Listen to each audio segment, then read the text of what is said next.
If I ask you right now to do an experiment, try to stop feeling every emotion that you're having. Some muscles, if not all of your muscles, had to constrict. And if you did that for an extended period of time, we would call that stress. The avoidance of emotion drives a huge amount of our behavior. How many choices did you make not to feel like a failure? How many choices did you make to chase happiness? How many choices did you make to avoid discomfort? The emotions that we don't want to feel, we invite in the exact way we're trying not to feel them. But that's actually a really intelligent design, because then it keeps on giving us a chance to see ourselves as whole again. We have 3 brains. And if you want transformation in your life, you need to address all 3. And so what that means on a practical level is something to the effect of, there's a lot of ways to work with the voice in the head. There is a time and a place as you do the work where the repetitive negative self-talk goes away. Yet when we have it, we say, oh, we need that to be productive. Like I would just sit on the couch and drink beer if it wasn't for that internal abuse. But it frees up so much energy not to have it.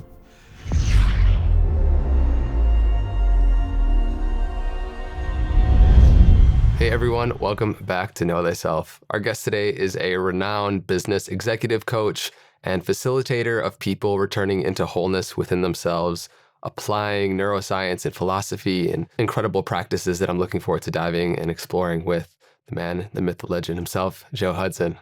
Good to be here. Thanks for being here. Yeah, pleasure. Pleasure to have you. I want to start with a couple frameworks that I've heard you speak to that I think will set the stage for our conversation today. Cool.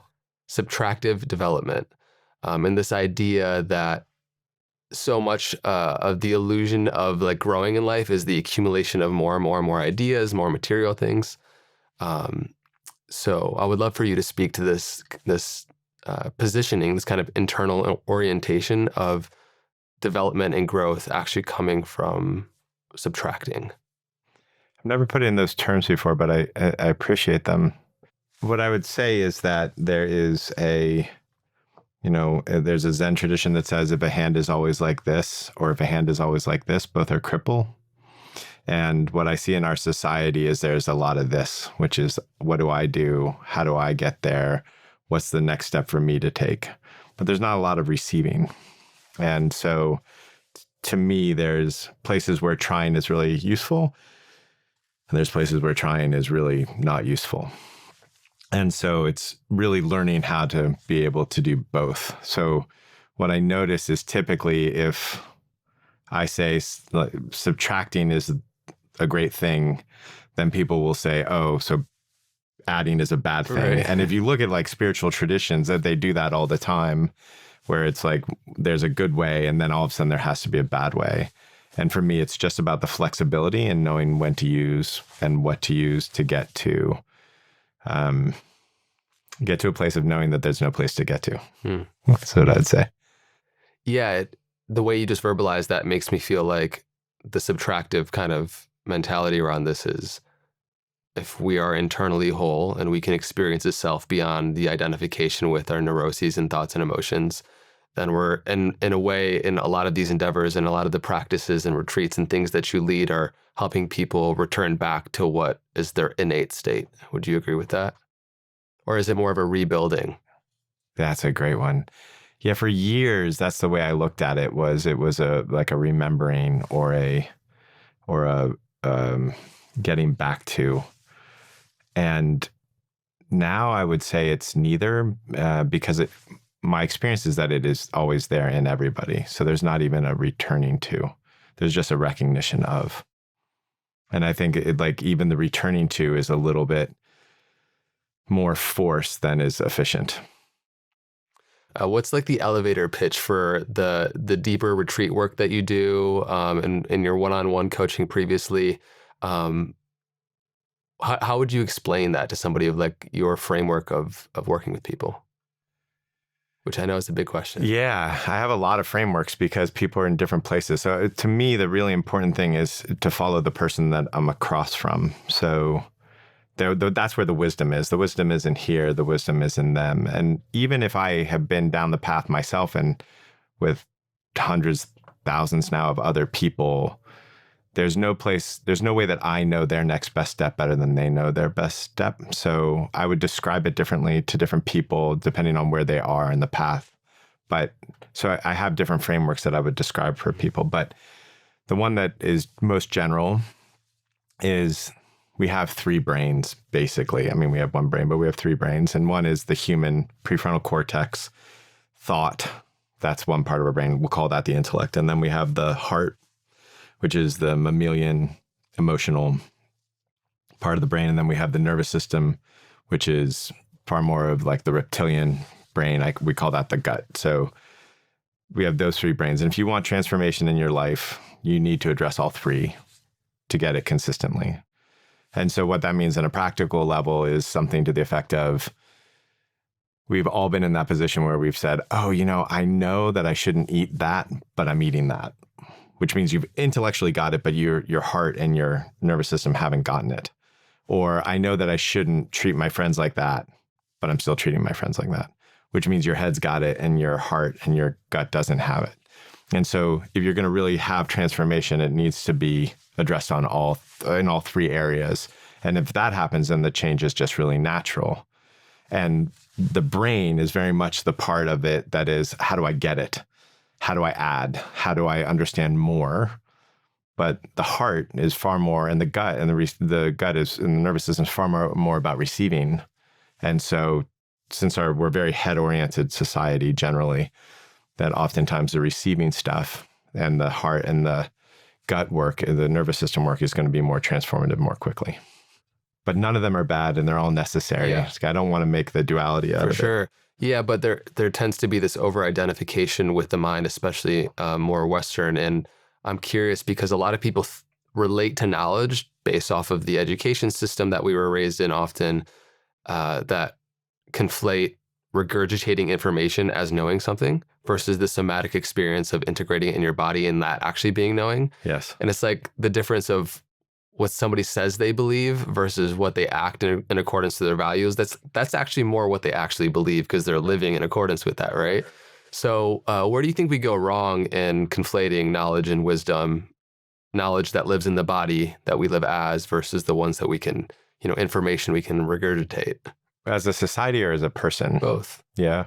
As a society, I think our education system is really based on the idea that if you get an idea that your life is going to change. So even most spirituality, there's maybe one or two practices, but there's a lot of talking, and so it's like meditation, great practice, love it, did it for decades, still do it.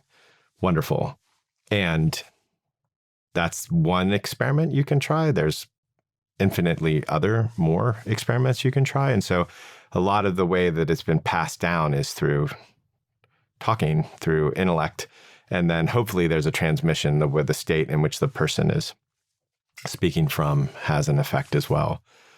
But if you teach experientially instead of teach intellectually, I think that as a modality works a lot better. So like if you look at any of our courses, there's podcasts in which I'm talking, and then there is all the hours and hours of experiential learning where you're running experiments with other people. So instead of saying, wonder is this thing that really helps you see through your fear, this is a great way to experience wonder. Let's do that and see what happens to your fear. Let's actually do the thing instead of talk about it. And the reason that I ran into that is because I had massive authority issues as a kid. Like I had an alcoholic father, so it was like the authority shouldn't be trusted. So when I dug into all the things I was interested around spirituality or neuroscience, or there wasn't neuroscience back then, but psychology and philosophy, I just was like, I can't trust that. So I started designing experiments so that I could see if it was real or not real for me. And so to me, that was why I was able to like make the progress that I was able to make, was that just dumb luck of, oh, I'm going to try that on. How do I see if that's actually true? How do I do that in my life to see if it works? And so that's the way that I teach it too. And so I think on a societal level, I think that's generally where we go wrong.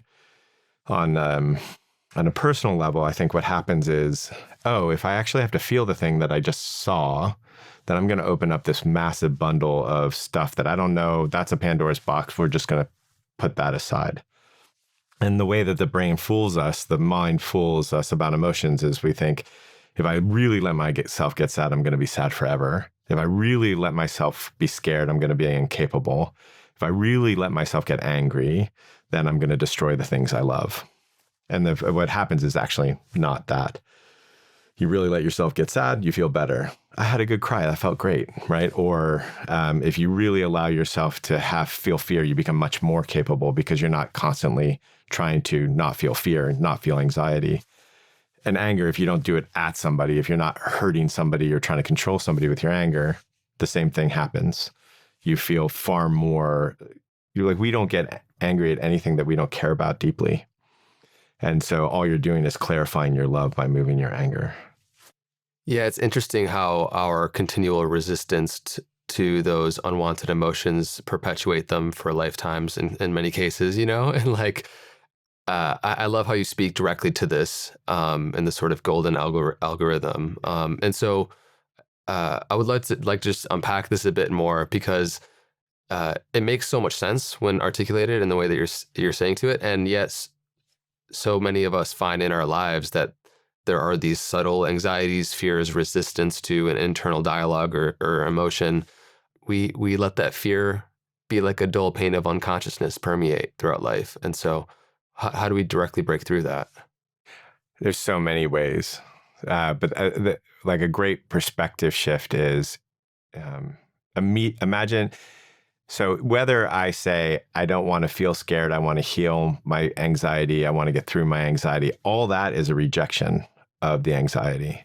So instead of that narrative, which is a very forceful, pushing narrative, like what is the receptive narrative, so to speak? And so if you think about each of these parts of yourself as just aspects of yourself that weren't loved or that are looking for love, or that's a much, that anxiety, that's a call for love. How do I love that anxiety? Even there might be stages I might have to get pissed. I might have to do a whole bunch of other things. I might need to draw a boundary, but what's actually required for me to love that anxiety is that completely changes. When my daughter was 3 or 4 years old, she was scared of monsters under her bed. And there's like a week or so of her being scared. And one day I walked in, I said, do you know what monsters really want? And she's like, what? I was like, they really want hugs. They're like really looking for hugs. And that was the last day that she complained about monsters under her bed. Mm. And that's basically what I do for a living now. That's so good.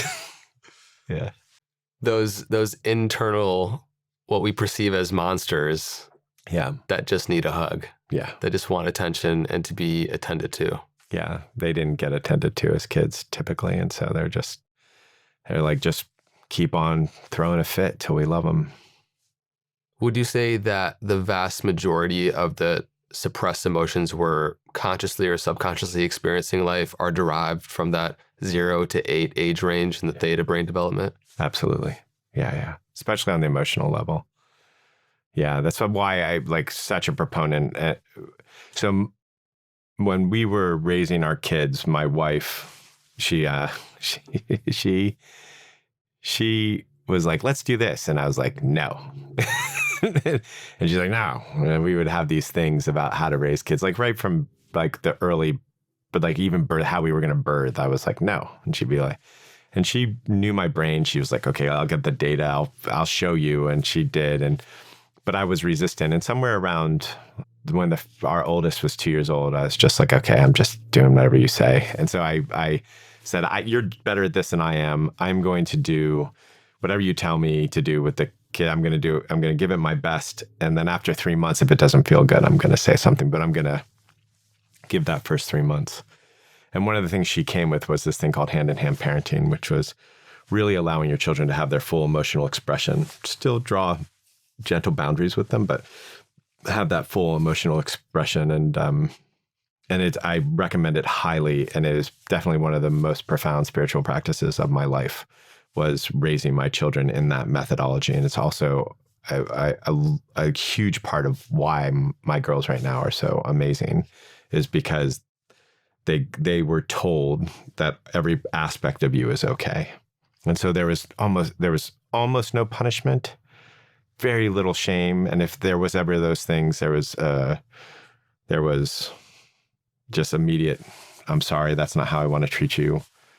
And they came out wonderful because they just never learned. Well, I'm sure we weren't perfect. I can tell you how lots of ways we weren't perfect, but they basically didn't learn that they weren't okay. Because when you're telling a kid, stop getting angry, you're saying you're not okay. Like that part of you is not okay. Don't be scared. That part of you, don't get so excited. That part of you is not okay. And at 0 to 8 years old, that's all you are. The intellect doesn't even like compute. Your sense of self isn't even online yet. So you're just being told you're not okay. You're not okay. You're not okay. And so you end up as an adult going, I feel like I need to prove my value. I don't feel like I'm okay. There's this thing that whenever I go there, it's like an abyss. I'm going to fall through. All that stuff comes, I think, directly from that experience. How did you navigate allowing that fullness of experience, but also like having boundaries within society and like, I guess other people's experience if you're going out or like, I'm just curious. Yeah, I got a couple good stories about that one. To give some context, right now, if I'm in an airplane and a kid starts crying, a baby starts crying, I can stand up, look back in the airplane, and I can tell you exactly who wasn't allowed to cry as a kid. Mm. And so the question is, how did I do that? I had to learn how to have my full emotional experience, because if their temper tantrum was triggering me, it was because I couldn't allow that in myself. If their fear was triggering me, it's because I couldn't allow that in myself. So as I learned how to allow it for them, I had to learn how to allow it for myself. So there was the great softening of parenting, and I just softened through that period. And so that's how it worked. But there were some awkward moments. There was I imagine, yeah. There was a Whole Foods experience with my eldest where she wanted something off the shelf, and I was like, yeah, we're not going to have that thing on the shelf. And she just starts throwing a fit, and I'm making sure she doesn't destroy anything, but I'm like we're on the floor of Whole Foods, and she's just like going. And we lived in a town that was more hippie then, a little less hippie now. And this old hippie lady, are you okay? And definitely like not happy with me parenting, and just like was judgmental. And my daughter was maybe like 3 years old, and she's like, I'm just having my emotions. And then she went right back into it. It was like this, like she popped out of it for just a second to let her know, and then went back in it. And so it just was the great softening of what it was for me. It was just constantly seeing, if I allow my daughter, now both daughters, to connect with themselves and to connect with their emotional experience and like move through whatever that is, they just come back to being sweethearts. Mm. And I find the exact same thing with adults. Yeah, it changes how we look at adults too, because you share that story of like in the airplane of looking around and seeing who has difficult accepting their own range of emotions, and like zooming in on the individual for all of us introspectively, seeing what we judge and are getting triggered by externally is revealing in many ways where we're not okay with various emotions. And so that's just like a really important highlight too of what you said, and something to dive deeper into about how we can continue to reveal where we're still stuck. Yeah, absolutely. Every place that we're triggered, to me, is there's so many ways to reveal it. That's a great one. But yeah, any place that if I'm triggered by or judging somebody else, there's a direct experience of an emotion you're not allowing, that you're not okay with. So there's no way I can judge you without clamping down an emotion in my own system. And if I feel that thing, the judgment goes away. So if you like just an experiment to run is, every time you judge somebody for a week, stop in the middle of it and say, what am I trying not to feel right now? And feel it. And notice what happens to your judgment. Mm. Like that would be, I can say it, It means nothing. Right. Go do that for a week and it means everything.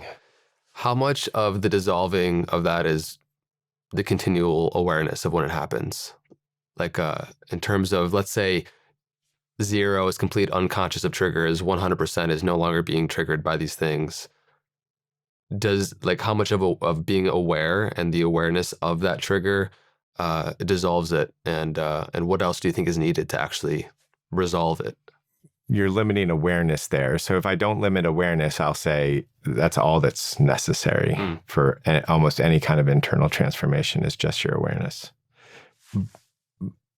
A pure awareness. Yeah. Maybe more I was referring to, I guess, conscious attention versus the totality of awareness, but I hear what you mean. Yeah. No, conscious, like if I'm consciously attending to something without a story, that'll pretty much take care of all of it eventually. Yeah. As soon as I add the story, then everything gets slowed down. Right? Because if I'm consciously attending to like my judgment, I'm going to notice my body's constricting. I'm going to notice that there's an emotion. If I unconstrict my body, I'm going to feel an emotional state. So I think that, yeah, it's just when the attention has a drive or the attention has something it's trying to get to or some story that is involved that it becomes less effective. It still can be very effective. Yeah. I guess I'm interested in how the awareness drives deeper into the somatic experience with these avoidance cycles. As you gain awareness, how does one go deeper? And maybe you have an example of this, but like going deeper into the somatic experience of feeling those feelings and making space for that on an internal level. What does that look like? So best way to think about it is this. If I ask you right now to do an experiment, try to stop feeling every emotion that you're having. Some muscles, if not all of your muscles, had to constrict to do that. And if you did that for an extended period of time, we would call that stress. We would call that tension, right? So it's just the opposite of that. Full allowance. And everything that comes with it. So if you somatically felt what happened to your body, or if you're listening to this and you like pause and like try to stop all emotional experience, you'll feel the direction that you go. It'll be like a tightening and a backing away kind of thing. And then if the exact opposite of that experience is emotionally allowing. And so there's a fluidity that comes with it. There's like you're less clawing into trying to have an experience. There's less chasing states. There's smoother decision making. There's a whole bunch of things that go along with that because the avoidance of emotion, it drives a huge amount of our behavior. Like if you think about how many choices did you make not to feel like a failure? How many choices did you make to feel like to be loved? How many choices did you make to chase happiness? How many choices did you make to avoid discomfort? How many times are you like getting on YouTube to avoid discomfort? Like millions of choices are made as an avoidance of an emotion. It seems like you're also describing a great opportunity and how to live our life and how we view these triggers, because we could live life unconsciously and continually calcifying these triggers further and further, or using the experience of when they arise to be just another opportunity to experience more freedom in our life. Yeah. That's the thing. It's like, so one of the pitfalls that happens here is that people say, okay, Joe, I can love all my emotions, and that like, if I love my fear, then I'll get rid of my fear. And it's like, yeah, but if you're trying to get rid of your fear, you're not loving your fear. So it's not going to work. Right. So there's this thing that happens where, yes, if you actually fully love and accept the thing, it changes and it becomes very fluid, and you find pleasure and joy in so much stuff. I have a phrase that's joy is the matriarch of a family of emotions, and she won't come into a house where her children aren't welcome. And so there's just so much joy with it. But at the same time, if you're using it to chase joy, if you're using it to get over it, then you're not actually loving the thing. Yeah. It's just another way in which you're resisting it. You mentioned a couple of things. One, like all the things that come as a byproduct naturally of allowing these, like the experience of these. And then the returning to the state of joy as like everything else is welcome at the dinner table, so to speak. Yeah. What do you see as the most distinct changes and what like happens in our surroundings and how we make decisions when we move with emotional fluidity? Yeah. In relationships and business. There's just so many. These are the most important ones. Let me just go through the ones that I can think about because there's so many of them. So your decision making gets clarified. Oftentimes, if we're stuck in a decision, that's actually fear that's stagnant, and we're just basically saying, I don't want to feel this way and I don't want to feel this way, and I can't make sure that I don't feel either of these ways, so I'm indecisive. Or your decision making clarifies because in the decisions actually get made in the emotional center of the brain, meaning if I took the emotional center of your brain out, your IQ would stay the same, but it would take you like hours to decide like where to have lunch or long time to decide what color pen to use. And so the clarity of decision making is a tremendous thing that happens. The authenticity becomes a natural expression, meaning most of the time we're not authentic. It's because we don't want to feel something, right? If I said to you, hey, take your biggest fear. Let's assume for a second your biggest fear is to be homeless. Like, okay, you're going to be homeless. You're like, I don't want to be homeless. Okay, now imagine you're homeless and you're happier than you've ever been, and you're more at peace than you've ever been. And there's just like so much love and joy in your life. It's something that so much you couldn't even recognize it today. All of a sudden being homeless isn't so scary anymore. And so so it clarifies your decision making, because we make it as emotional decisions. We're just using logic to try to figure out how we're going to feel. But if you're not scared of feeling a certain way, then decision making becomes really clear. Relationships become far smoother because most of the time, if I'm in a fight with you in a relationship, it's because I don't want to feel shame, or I don't want to feel like a bad person, or I don't want to feel out of control, or I don't want to feel helpless. But if I'm cool with doing those things, then I can accept you. I don't need to change you for who, change you to be something else. I might not want to be with you. Like I might, this isn't my kind of relationship, and I'll definitely be drawing boundaries, but I'm not trying to change you. I'm not trying to make you into something different, which is really great for relationships. Those are some basic examples. Business is just amazing. When you see a leader lean into an emotion that they haven't been able to lean into before, like a whole solution set opens up to them that they couldn't see before, because if they saw it, they might have to feel some way, so they won't do it.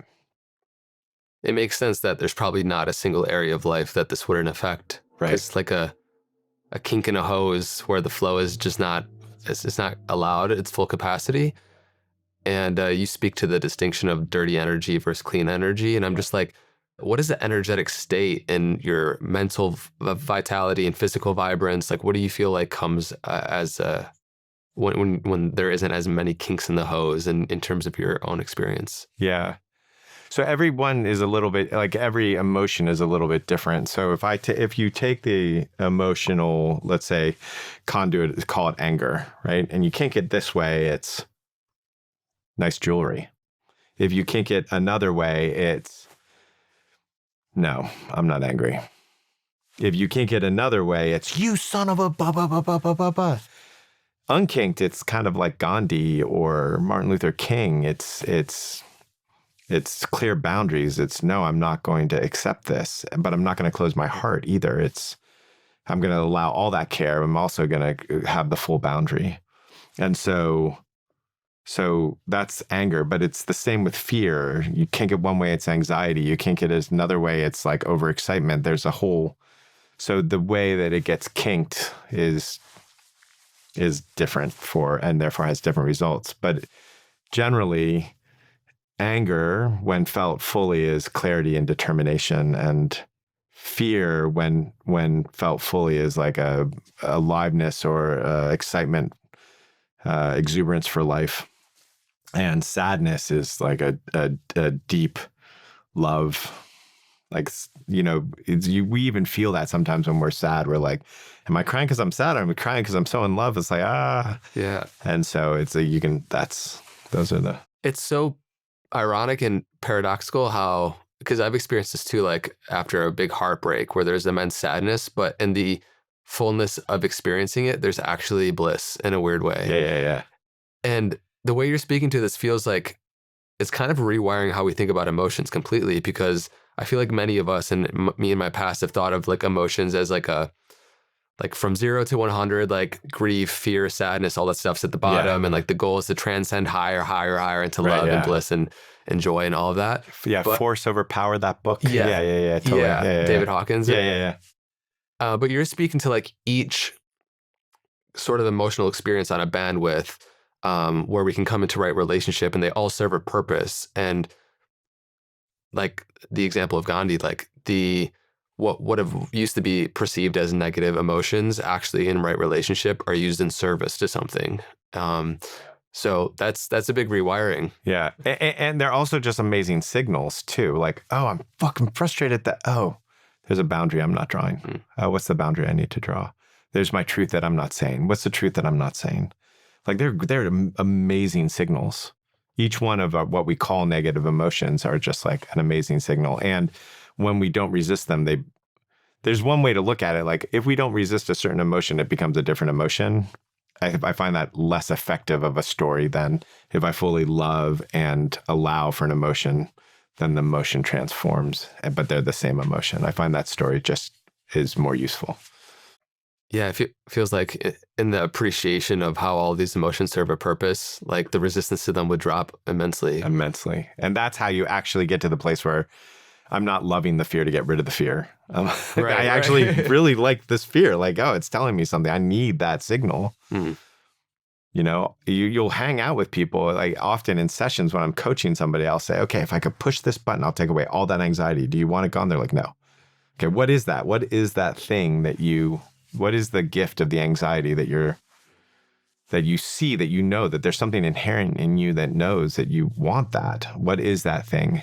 And then if you can get in touch with that, then the anxiety can be welcomed. Do you feel like there's an incredible intelligent design in how all of these emotions work? Like when somebody has an experience, pick any emotion, du jour. Whatever, if we have a certain amount of grief attached to a prior event, like I think we just spoke to it, but in the appreciation of how that there's actually an intelligent design there, that protector part or whatever it might be serves a purpose. And I know as you've worked with thousands of people at this point, I'm sure you've, through pattern recognition, seen how there is like an intelligent design throughout all this. Yeah, so this goes back to the golden algorithm. So if I tell that full story, it's something to the effect of the emotions that we don't want to feel, we invite in the exact way we're trying not to feel them. That's the first part of the story, and I'll go into that in a second. The second part of the story is if there's an emotion we don't want to feel, we keep on recreating experiences to feel that emotion so that we can heal. And once we fully welcome and invite that emotional experience, then we don't recreate the pattern. So all those patterns in your life are created in that avoidance as a way to keep on bringing them up so that you can feel them. So that's how I put it together. So let's do one at a time. I was in my 20s. I was emotionally abandoned by the alcoholic dad and the Al-Anon mom. So I didn't want to feel that abandonment. So I would have girlfriend or friend after girlfriend or friend where they would just keep on abandoning me. I would, if I didn't attract it, I could create it, you know, and so what was I doing? I don't want to feel abandoned. Therefore, if I start to feel abandoned, I'm going to either do one of two things. For me, I did one of two things. One is fine, which of course makes you want to abandon me. Or the other one is I get needy, which of course makes you want to abandon me. And so I would self-fulfilling prophecies. Exactly. So every time we're trying not to feel an emotion, the way we avoid it, the way we try not to feel it, we are inviting the experience back into ourselves. And so that's the golden algorithm. But that's actually a really intelligent design, because then it keeps on giving us a chance to feel the emotion, to love the emotion, to love that part of ourselves, to see ourselves as whole again. And so, great. I had to, for whatever it took for me, it took hundreds of times being abandoned by different people until I could say, oh, I can feel this abandonment. I couldn't as a kid because it would have been destroyed me. Like, oh, I do not have parents who care for me. What the hell? What am I going to do? I couldn't do that as a kid, but I can do it as an adult. And so all of a sudden I can say, oh, that abandonment, that monster, I can just hug that monster. I can love that thing that never got loved as a kid. I can love it now. Yeah. And then when I did, oh, I can't wait to feel abandoned again. Hey, you want to spend time with me, abandonment? Anytime. Come on, let's do this thing. All of a sudden, I didn't have to repeat the pattern. I feel like so many of us have the thought that, like, through the lens of victimhood, we're at fault for a lot of the things that have happened. And you're shifting in what and how you're explaining this into to responsibility. Like it's not your fault. However, all the things happen, but whatever patterns are playing out in our external life that we keep seeing that we don't have the reason, we don't consciously understand quite why they keep showing up. You're inviting, oh, it is a self-fulfilling prophecy in a way. It's like it's revealing something to you in the external world of your internal state and being. Yeah, that's absolutely right. And there's this saying that's at the beginning of the path, you think other people are responsible. In the middle of the path, you think you're responsible. At the end of the path, there's no responsibility. And the way that the Tibetans talk about the same thing is, and this is where it gets really challenging, words get challenging here, but they say mind as wide as the sky and flower as fine, or action as fine as barley flour. So what I think they're meaning there is that I can see the brilliance, truth in every perspective, but there's only one action I can take. And when you see the world that way, which is like, this is my truth in this moment, this is all I can do, this is what I'm called to do, and I can see the right and wrong of every perspective, then there's no responsibility. There's a responsibility like, I'm going to do the thing that I'm called to do because I can't do otherwise, because I know it's going to hurt if I do otherwise. But there's not responsibility like, I have to be a certain way. I have to take ownership to get to the place that all goes away. There's just flow.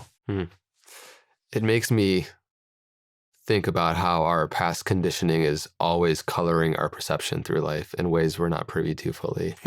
And never will be. Yeah, it's such a pain in the ass, but also perfectly designed, right? Yeah. For our own evolution. Yeah, it totally is. And it gets fun when you realize that, because then it's like, okay, another thing, another opportunity for growth. And a non-personalness to it. I'm not responsible for the whole thing. And that's the interesting thing, right? So there's a stage in the path.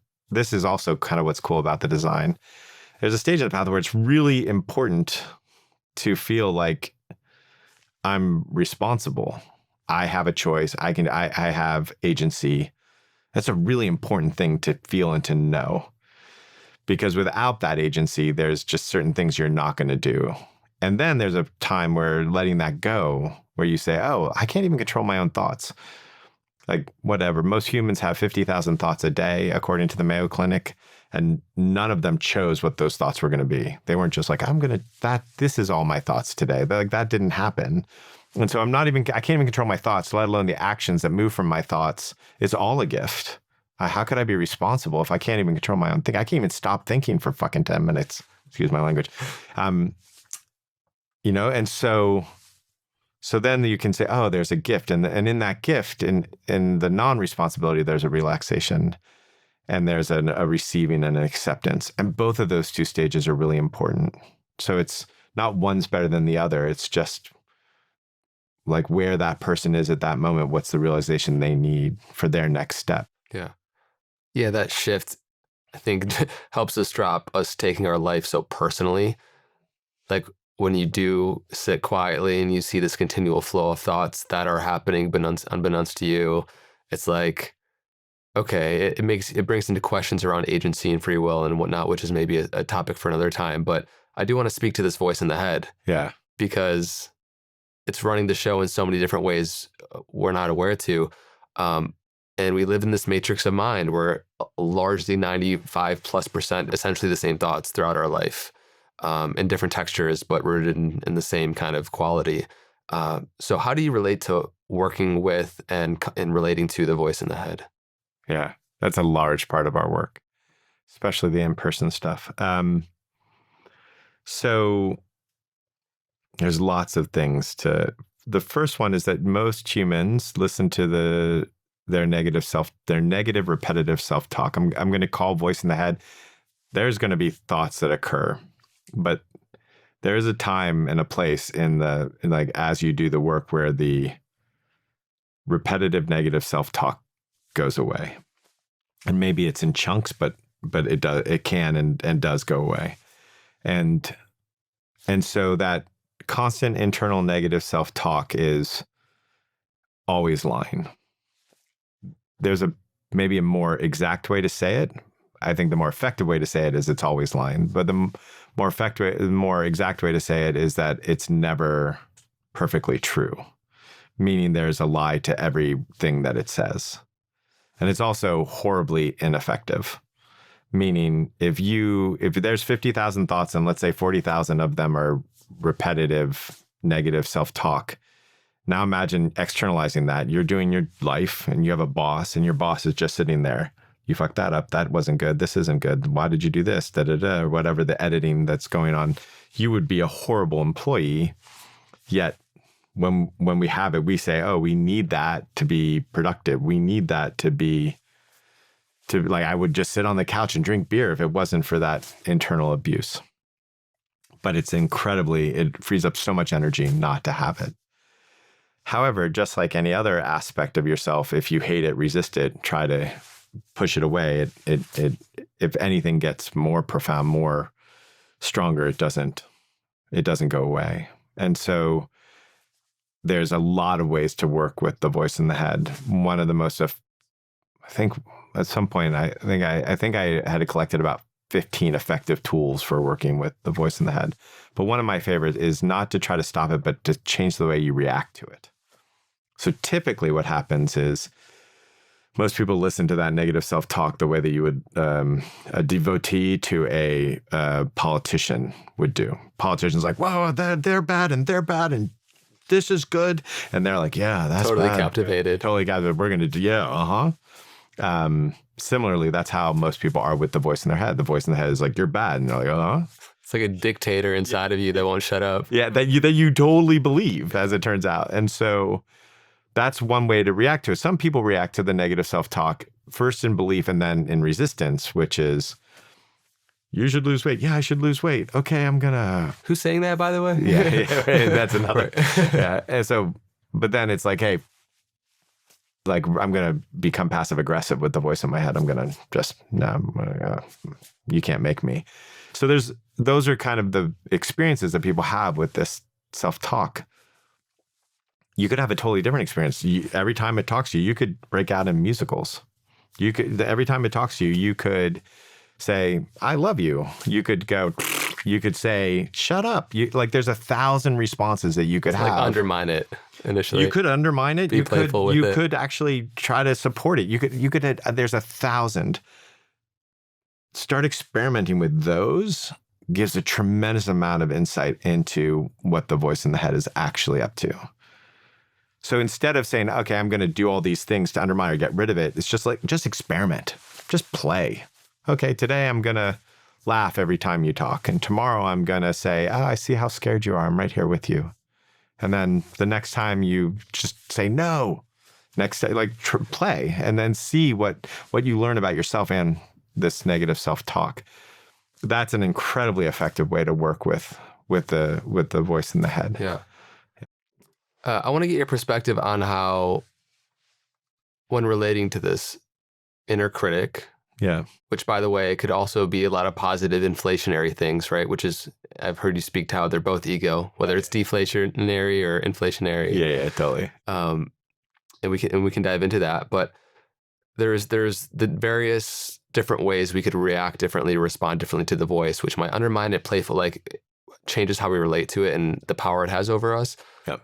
I think many of us have the experience of this fractured sense of being in our head. Like there's a voice in our head, there's our dialogue with that voice in our head, and it's like in so many ways sapping our own life and our experience of life. And my personal experience, what's I guess given me the most freedom from that voice is how closely identified I am with it. And I want to get your perspective on this. There's the analogy of being in traffic and it sucks and you're in bumper to bumper traffic, but you're going to the airport, you get in the plane, you take off, you look back down at the traffic, and all of a sudden it's kind of beautiful. Right. And the only thing that changed was the distance from it. Yeah. And so when you examine what really creates the most freedom, do you feel that it's actually creating distance from you and your identification with them? Not that they're not there, but how loud they are in your awareness. Definitely helpful. It's definitely helpful to notice that it's not you. Yeah. It's also really helpful to notice that it's talking to itself, that it's not talking to you. That's a really useful one. You're not doing a good job means it's not doing a good job. It's like a phenomenon happening in and of itself. Like it's projecting onto it. It's projecting itself onto you. So this one's a mind bender, but like think about the 5 things that negative self-talk, you haven't done enough. I've done more than you. What are you talking about? You don't even exist technically. Exactly. Right. Or, you're too judgmental. Really? You haven't, you're not productive enough. Like most of the things it says it's more true about it than it is about you. It gets weird when it's physical, but there's actually a way to look at it that way, but that would take too long. But generally that's another really useful thing, is to see that it's projecting onto you. Just like the people who installed it were doing. Just, your parents or your teachers or whoever installed that negative self-talk, unconsciously, they were projecting onto you. Hey everyone, a quick share. If you have been listening for a while, you know that I'm all about stacking healthy habits. One tool that I've loved over the years is Redlight therapy. For the past few years, I've started my mornings often with meditation and a few days per week with Redlight. It's helped make a noticeable difference in my energy and sleep. There are over 4,000 peer-reviewed studies showing benefits for cellular healing, boosting collagen, supporting testosterone, and a lot more. If you're curious about trying it, BonCharge is a solid choice. They're a partner. I love them. Their Redlight devices have the lowest EMF levels on the market. They have no flicker, combine both near infrared and red light, 2 different spectrums of the wavelength, into one lightweight device. They ship worldwide and have an easy return policy, and also an array of other science-backed wellness products worth checking out. If you want to give them a try, you can go to boncharge.com/knowthyself and use code KNOWTHYSELF to save 15%. That's boncharge.com/knowthyself and use code KNOWTHYSELF to save 15%. You can always go to our website as well at knowthyselfpodcast.com to find all of our partner deals. BonCharge products are all HSA and FSA eligible, giving you tax-free savings of up to 40%. I hope you enjoy. Back to the episode. What has been your experience with non-duality? I know did you study with Adyashanti for some time? I spent 12 years chasing it and probably 10 years mostly meditating. Yeah. Wow. Okay. Yeah. I saw a tweet that you kind of talked about, like you had like 10 steps of your journey with non-duality, and oh yeah, I remember that. And in terms of discovering the unchanging ground of our being and that awareness, how does marinating in that space help us relate to our thoughts, and what are the potential pitfalls of overly identifying perhaps with that being absolute truth in a sense? Just curious your thoughts on that. Yeah, so I can just tell you my experience of it. Super useful. So I think they call, like, my experience of awakening was, I think they call it like cloud walker or fog walker or something like that, where it happened and I didn't particularly notice it. I've been working for years to get it, but I at some point was like, oh, just another elevated state, whatever. That's not what I'm after. Just another. And so I had this experience and I was just another elevated space. And it took me a while to recognize that, like, the voice in the head had completely changed, that the editor was gone. And then I identified as that. There's another backwater that happens that I was very lucky not to have it not happen to me. And it's just because of the way my journey went, which was, a lot of people have that experience and that they think they're done, which is just hell on earth to think you're done. And so I was lucky enough that the moment that the recognition came, immediately, and part of the reason I think I didn't recognize it, immediately the thought came, oh, and this never ends. This shift, like this shifting, this evolution, it just never ends. And so that's one place that I see people get stuck. They think they've like gotten there, which is like, and now evolution has stopped because of your meditation practice. And then, so the other one that's equally as funny is now, like, I'm the awakened guy. Instead of that just being one more step in, I'm the walking guy, I'm the talking guy, I'm the, I can have hypothetical thought at 16 years old guy, and now I'm the awakened guy because it's in our nature. It's not special. It's not spiritual. It's just growing up. If we don't get stunted because of trauma, it's just part of how we as humans mature. And so, but I got stuck there for a bit thinking I was the awakened guy. And a lot of the emotional work came in because what I noticed was, there was a lot of peace, but where the hell was the joy? Where was the love? And that's when I noticed that a lot of my experience in defining myself in that way and going to the great peaceful abyss was to avoid emotional experiences, which is, what's going on there? And there was an early stage of that in meditation. I think it was maybe like 4 years in where I realized, oh, wait, I'm just managing myself. This isn't meditation. This is just management. What? And so but then there was this, after what people would call awakening, then there was this realization that this was also a form of avoidance. And it was just emotional avoidance. And so that's when that journey really started to kick in a big way. Did you find it actually more difficult to connect with your emotions after that? Yes. You did? Oh, yeah. Yeah. So, yeah, absolutely. So I started to do the emotional work before that moment. And then when that moment left, then I was just like, yes, that's an emotion. And I actually had to emotion there is exactly. Yodaing your way through. Totally. And so there was this what happened inside of my system was I would, for whatever reason, had the inherent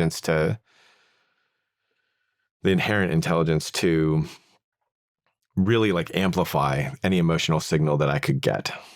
And that's what I actually had to do. And I had a very short-lived teacher at the time whose name escapes me.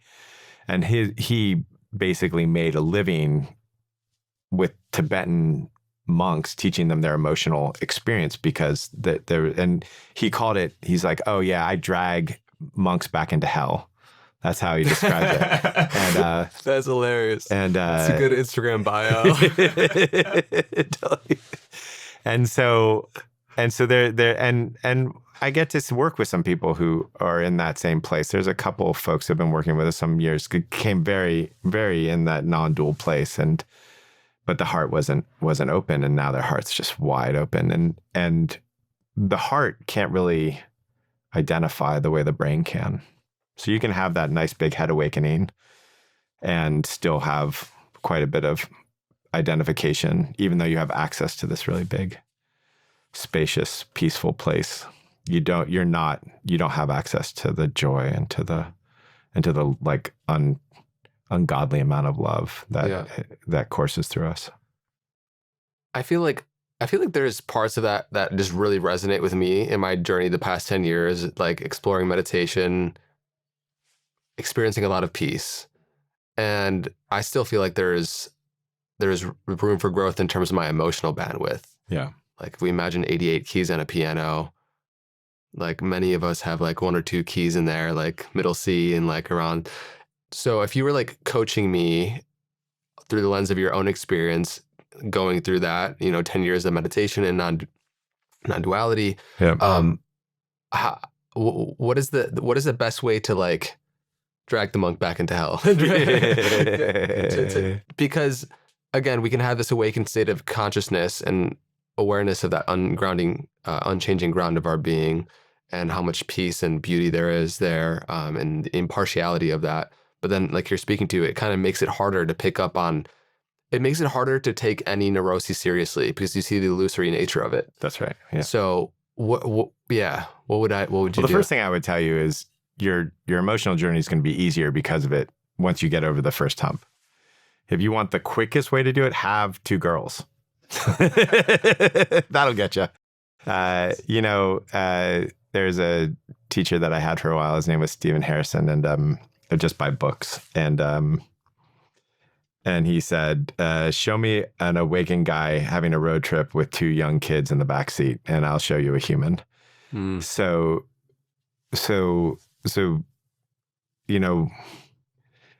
allowing yourself the intimacy, the full intimacy of humanity, I think really is a great way to like see the parts of yourself that are emotionally not invited. Find yourself on the plane with somebody, with some kid crying. But I think emotional intimacy in relationship is like a really great place for it. And delving into all the places that are uncomfortable there, just the same way you delved in through your meditation practice into all the uncomfortable parts of your consciousness. Do the same thing, but just do it in relationship is usually is a very effective way to go. And so that would include something like business, because business is a whole bunch of relationships. And oftentimes what I notice is there's this, I think it was Eckhart Tolle,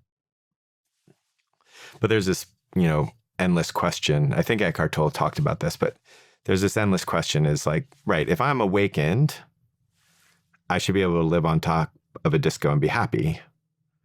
But because I'm awakened, I'm not going to live on top of a disco. Like, I don't want it. Like, why would I invite that into my life? Occasionally live on top of a disco, go into the places where it's uncomfortable in humanity. Whether that's like living on top of a disco or going to a Dodgers game, or, there's a Tibetan teacher I was learning about, and he would, I think maybe he wasn't, maybe a Bhutan, but he would, 6 months in caves meditating away. And then he'd come to America with his students, and they'd all go to like soccer matches where they'd all get in fights, and they would so like allow yourself that intimacy with your own humanity or with other people's humanity, and recognize that all of it is in you. There's just no way you can't have all of that in you. Yeah.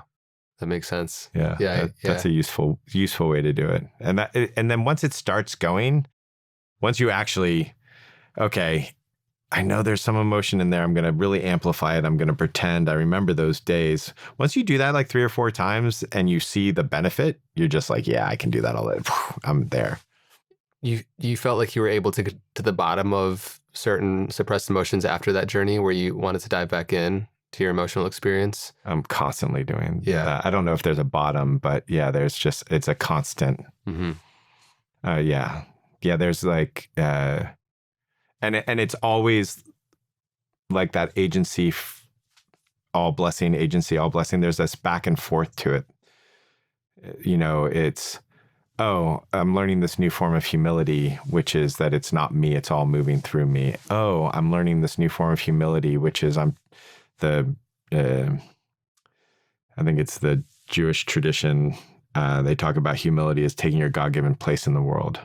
It's like, oh, my humility is now asking me to expand and become more permeable, not become smaller, not disappear. Oh, wait, now there's this new form of disappearing. And so there's always like a back and forth nature to what I notice in the emotional world is there's always a more subtle form of back and forth. It's like that dance between waking up and growing up and both of those. And would you agree that they're both a necessity and yet fall short in and of themselves without the other? I'd say neither is a necessity. You can do whatever you like. And and you can live one without the other. It's just not as rewarding or fulfilling. Yeah. There's definitely like dear friends who really live in one and don't live in the other. And that's okay with me. It seems to be okay with them. I just don't think it's just not as fulfilling. It's interesting because we might proclaim that I want to strive for enlightenment, failing to recognize the I as the barrier into that state. Yeah. Was for me for years. Yeah. And the greatest thing about that I statement is that every way you look at it, it can disappear. There was this Irish mystic, Wu Wei Wei, I think is when, I can't remember so many names, but he said, oh, you can try to crack your ego. You could try to destroy your ego. Go ahead and burn it with 1,000 surrenders. The only problem is that it never existed. That's like, wow, so there's freedom. And then there's also freedom in, okay, let go of your ego. There's also like there's like almost any way you look at it because it's illusionary in its nature, almost any way you look at it can show you some aspect of freedom if you look at it. I know you work with so many like world-leading business execs, and both in your own journey, leading your own team, and supporting other with their own. How do you relate to your own ego and support others relating to their ego in a healthy way? Yeah, there's so many good things. So you mentioned this a little bit. So the first part about ego that I find was really important for me to understand was that I always thought ego was I'm important, but ego is just as much I'm not important. So if you want to really get a full taste of your ego, like have somebody give you a really big compliment, and everything that in you that resists that compliment, I would call that ego. Because the way I define ego now is just more of your self-definition. Mm-hmm. And as it turns out, you can't really do work in the world without some self-definition, or it's impossible to not have some self-definition. But again, it's about the flexibility. Can I be defined and can I not be defined? Can I do both? Can I walk into a meeting and this is completely unacceptable. We're not dealing with this. This is like, And can I walk into a meeting and, whatever's going to happen here is cool. Do I have that flexibility? The way that have you ever done a Gwenka 10-day retreat? Yeah. So you'll hear the story of his teacher walking in and just yelling at people who are meditating, and then walk out and be like, did you hear how hard I gave it to him? And like laughing about it. Can you allow yourself to take on those roles when they're necessary for the freedom of others? That I feel is a really great way. And that's very true as a CEO. It's even more true of a CEO who's running a very like big or important kind of business, meaning having a large effect on the world, to be able to say, here I can take on this structure of forceful, here I can take on this structure of gentle and supportive, and I can do those things when it's necessary for the mission that I believe in.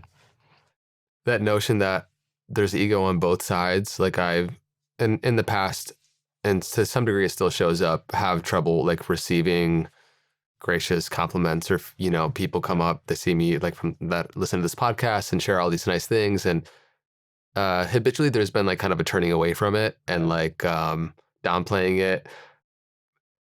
And I think finding the way to relate to it, instead of like, if I'm receiving it from the heart, it's different than receiving it from the head. Yeah. But I feel like part of that was coming from the place of being trained to see anything as potentially inflationary or praise that it's building ego, and so it's bad, and so you don't want it, but you're like kind of flipping it on its head. I would say pushing it away builds ego. Taking it as true also builds ego. So there's a third way, which isn't, that's true. It's true. I am incredibly wise and intelligent. And, it's true. I am wise and intelligent. And, I can actually see my wisdom and intelligence. So I would say it like this. Somebody comes up to me and they're like, "Hey, Joe, you're a complete asshole." Yes. Yeah, I can absolutely see. I can give you 10 ways that I've been an asshole today in traffic. Yes, true. "Hey, Joe, you're absolutely wise." Yes, I can give you 10 ways in which I'm absolutely wise. That's freedom. That's where the ego isn't ruling you. If somebody comes up to you and says some great things about how cool and great and wise and handsome you are. Handsome doesn't happen so much, but yeah. Just had to throw that one in there. Thank you. How what does it feel like to receive that, I suppose, and like putting that into practice, like that understanding that you just shared, putting that into practice? What does graciously receiving that look like without inflationary? It's a full body sport. I just like how much can I be permeable and feel everything that does to me? It's like pinging. It's like a pinball. I become a pinball. It's like bing, bing, bing, bing, bing, bing, bing, bing. And I'm better at some of them because I've had them more often. Like the handsome one is definitely one that would be more, to me. The wise one is like, it's like easier. And And what I notice is that the more I own it, the less there's a chance that I'm going to be dangerous around it. So, or narcissistic around it. So, like, one of the things when I'm working with really powerful CEOs, not so powerful CEOs, is can you fully own that power? Most of them can't. Oh, I'm not the most important person. No, other people, it's the whole company. Like, that's most of what is said. And if they can actually own the fact that when they spit at the top, it's a waterfall at the bottom. When they see that the entire organization is a reflection of their consciousness, that's how much power they have. Yep, power is illusionary. Yep, power is only if people think you have power. Yep, all that stuff is true. But when they can actually feel and allow that in, yes, I am powerful, then they are far less dangerous as a CEO than somebody who's not owning their power. Now there's people who are what we call owning their power, like megalomaniacs. They're also very dangerous, but they're not actually owning it either. I guarantee you they're not allowing themselves to feel the power that they have. It's interesting to see that relationship between suppression and distortion. That's a great way to put it. Great spiritual leaders in those circles, in spiritual communities, sexuality, for example, is an area of topic that maybe is more suppressed, not talked about. And it's fascinating that in certain cults and spiritual circles, there's weird sexual stuff that happens, and you find out the leader's doing like all this crazy stuff. And that's like one example of an extreme thing, you know, and there's many different verticals and ways that could show up. It's fascinating. Yeah, there's those films about the NXIVM cult. There's like 2 or 3 films about the NXIVM cult. And one of them, I had a friend who was actually in it, which was like a fascinating story in itself. And she was, I have to talk about the story for a second. She was, you'll love this. She wanted to create something afterwards, and maybe she did for a while, called conscious culting. So she was, she was there, and they were like, "Hey, do you think we're in a cult?" She's like, "Yeah, we're totally in a cult. What are you talking about? This is, yeah. Look how cool this is. We're in a cult. Like, these are all the benefits of the cult." And when I was speaking to her, I was like, "Yeah, you weren't in the cult because being in a cult requires you to actually give over your." And she actually made them write a contract with her. Like, she's like, "I'll join." And then they asked her at some point, "Do you want to get branded?" She's like, "No." Like, she's just amazing woman. But she was like, there's all these benefits of culting, as she would call it. And so anyway, it was a really cool lesson. But we were talking about Keith, and I saw the movies, and there's this great moment where he's like sitting around with his harem, though you don't, in that part of the movie, you don't know it's his harem. And he's saying, "I don't get it. Why is it that people all want to listen to me and think I'm like, that's it. That's the disowned power. And that's the disowned narcissism that allowed that whole thing to happen." That's what, when I saw that, I was like, oh, that's. And the other thing about that is that it is a two-way relationship, like all relationships, meaning I remember when it tried to happen in my world at the very beginning when I was starting teaching.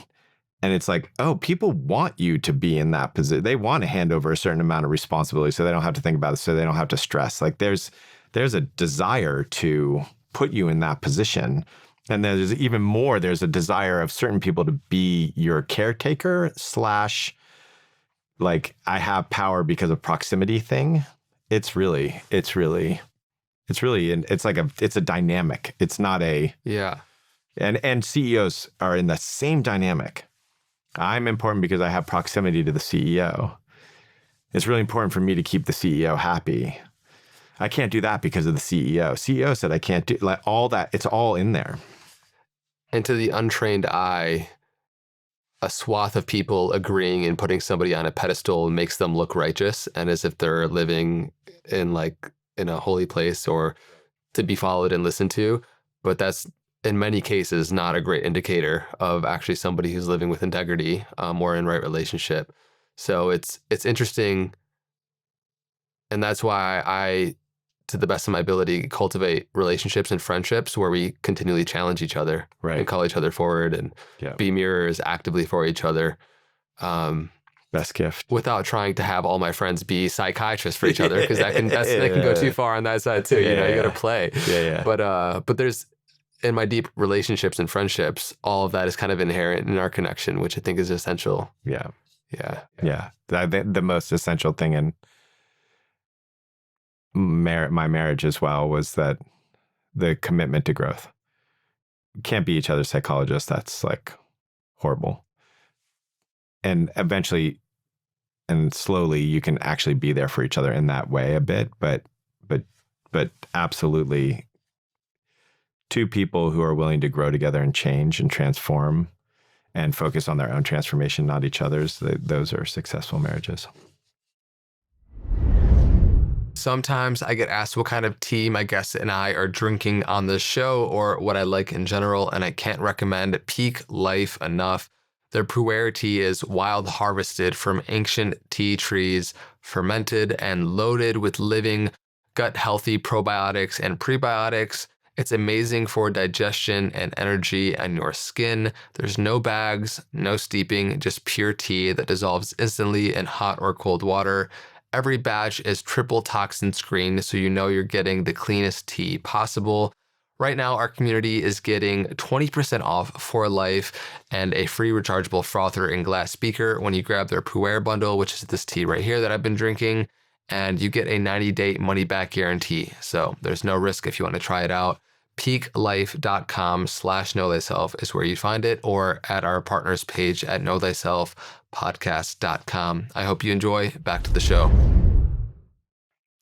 You spoke to the 3 forms of intelligence. Yeah. What do you think is a pitfall in terms of ignoring our body intelligence, especially for high performers? 11,000 bits of information in your body in a second, like it's 12 or 15 in your brain. So that's the ratio of loss. Yeah, whether it's a business high performer or I'm working with brilliant AI researchers, and it's amazing how effective the ones are that listen to their body. Do you support people like refining that intuitive capacity? Do you describe the body intelligence as intuition? I can. Yeah, if it's useful. Sometimes I'll describe it as, what does your gut say? What is your, one of the things we'll do is in introductions with people is we'll have them introduce themselves from their head, their heart, and their gut, just so they can actually feel the difference of those intelligences and what comes out. And always different things come out. And so obviously it's all one system, but it's, but to be able to make that distinction and act from those places, I think is incredibly useful. And oftentimes you'll see people who are professional athletes or really good athletes at something. And all you have to do when they're, how do I do X, Y, and Z? And it's like, how did you do that in basketball? Oh, this way? Oh, cool. Can you do that in your love relationship? Oh, you mean it's that easy? Like, it's just an amazing hack to have people understand their body in that way. But one of the ways is to describe it as intuition. How do you build trust with those hunches and that intuitive capacity? I don't. That's the real trick, is to not build trust with them. It's to take them as experiments.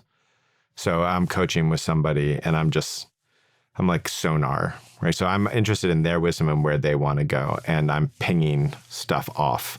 Now I have pattern recognition, and I've seen a lot of people go through a lot of things, and I've gone through it myself. So when you watch me, sometimes it looks a little bit like magic when I'm coaching, or just people on YouTube, because I can, oh, so what's happening in your gut right now? And, oh, how'd you know that? That kind of thing. But it's what's actually happening is I am very impartial. Internally, I'm very impartial. I'm following them. I want them to go where they want to go. And all I'm doing is kind of pinging things and then seeing what comes back to me. And so I don't believe the hunches, but I throw them out because it's the way that, like, it's test, sounding the depths, if you will. I've seen you work one-on-one with people, and it's a thing that I recognize in great coaches, where somebody comes to you with a problem or a perceived element in their life, and then it quickly diverts into an area they were not expecting. Right, yeah. But you have, through pattern recognition, through listening to your own internal hunches, ask a question that directs it into an area that is actually more at the source and root of what the questioner is really asking and wants to dissolve and move through. Is that more of a conscious process? Do those questions come to you consciously? No. Yeah, no. It's when I'm done a coaching session, I usually don't know how it went particularly. You know, I'll do debriefs with people I care about or students who've been with me for a long time, just to have an idea of how the whole thing just went. So I'm in this place where my brain is operating on its own, and I'm paying most of my attention is in my body. It's not, I can't, it's very hard for me to even remember what happened. When working with individuals, I'm assuming if they're coming to you, there's obviously an agreed upon level of wanting to resolve what they're bringing to you. I'm sure there's times where these frightened parts of ourselves, they feel defensive over. Oh yeah. What do you think? Yeah. Yeah. Right. Because that uniquely reveals our own agreeance and admittance to that thing. Yes, that's right. So I'd love for you to share your thoughts on when relating through communication with others, what is our own defensiveness, however it shows up revealing about what we believe to be true about ourselves? Yeah, I mean, usually we're defensive about the things that we don't want to accept about ourselves. And usually we're defensive because there's an emotion we don't want to feel. So you have two things you can explore. Either one will reveal the other eventually. So I think that answers your question. I feel like there's potentially a secondary question in that, but I can't place it. If we zoom in on an individual Yeah. and they have a conversation with their spouse, Yeah. and they say something that they immediately feel defensive over. Yeah. We spoke to it earlier in terms of the golden algorithm, really, and like what we resist persists in many different ways. Is there anything else you want to remind people of when they experience defensiveness? Well, mostly on the other side, if you're with your spouse and they're defensive and you want to help them get to the bottom of it, first of all, it's not your job, so don't. But the other thing is to look at them and say, there's nothing in me that wants you to be defensive or thinks you need to be defensive right now. And then whatever is underneath it will be revealed very, very quickly, typically. Even if it's anger. What do you mean I'm not defensive? Oh, that's the part of you that you don't want to feel right now. I can welcome that because I can welcome that in myself. Do you see it as the process of maturity and maturation to experience the feeling of defensiveness and be like, oh, okay, because normally it's like defensive and then it's control fight on the external world because you're in defensive mode. Like you don't realize it, right? So, for some people, I think our patterns are probably more like that. Some people, they get defensive and they do this. Get quiet, shut down, passive aggression. Yeah. Yeah. Or freeze, passive aggression, or let me take care of you. That's another one that people will do as well. That's really important one. Yeah. So all of those they'll do for the same reason. Yeah. I'm scared. I'm scared of looking at a part of myself. I'm scared that there's something here that is bad about me. So I'm going to either fight or I'm going to freeze or I'm going to fly into you and try to make myself feel good by making you change. By taking care of you, making you change. Whatever. Tomato. Yeah. Yeah. It's so fascinating how there's innumerable subconscious perceived inadequacies that we have that lead to all these behavioral compensations like people pleasing that you're speaking to, and how we label them as noble, in a sense, in a way to avoid actually dealing with the underlying issue. When you support people with that people pleasing, what comes up? Typically, that's a relatively easy one to work with on people because once they see that what they're actually doing is disempowering them, then their sense of self can't handle it.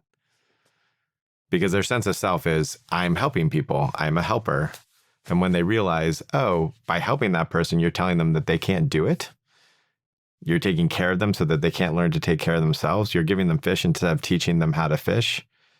You're basically saying, you're not capable, I've got this, right? You're making them small. You're making them into a victim. When they see that, when that clicks, it's really hard to maintain the behavior without noticing that actually what's happening is you're scared and you're trying to manage your reality instead of feel your fear.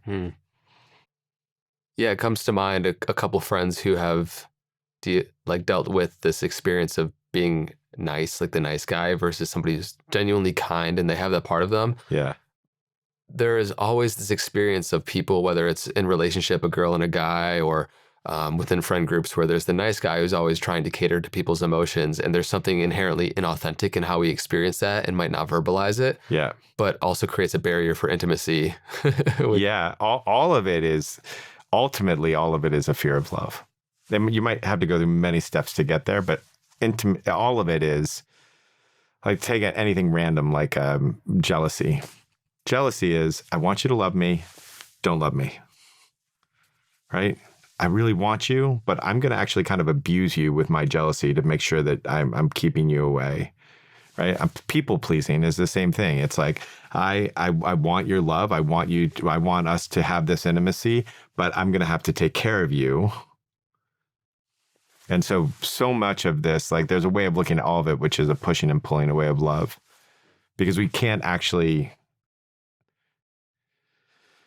recognize deeply on a head, heart, and gut level that we deserve love, because we were taught at some age that we had to be a particular way to get love. Yeah, it's said that fear, anger, and jealousy are poisons that we drink and expect the other person to die. Say it again. Which like fear, anger, jealousy, these are poisons we drink and expect the other person to die. Yeah. Yeah, that's the other one that I think is really important to speak to is that we talked about how you can do anger at somebody. You can do fear at somebody too, right? There's a way of doing fears to make you hold my fear for me. Oh my gosh, I'm really scared that you're going to do bad on this podcast. And so are you being careful with the podcast? It's like, I'm asking you to hold that for me. Or, I'm scared. It's like, actually, am I projecting? Like, what am I doing there? Yeah. There's this thing where we often are asking someone else to hold our emotions that when we don't want to, and that also kills the intimacy in the relationship. Yeah, it seems like whatever grievances we have yet to forgive or move through, we're maintaining our sense of righteousness by continuing to experience that pain over that. And so when you think about forgiveness and how many of us have the illusion that it's actually a lot about the other person instead of an internal experience. What are your thoughts? Yeah. Well, apologies and forgiveness are just like massive freedom machines. They're really cool. So most people, unfortunately, apologize with shame, and they forgive from obligation. And so if I apologize with shame, then it doesn't actually do much. If it does anything, and mostly it does this, it guarantees I'll repeat the behavior. I'm really sorry that I talked poorly about you. When someone does that, I get scared because I'm like, oh, you're going to talk poorly about me again. But if somebody's like, hey, I talked poorly about you and that's just not how I want to be with you, and I apologize for that, I'm like, oh, that person is, that action is going to help change their behavior. Much less likely to happen. And then it's the same thing with an apology.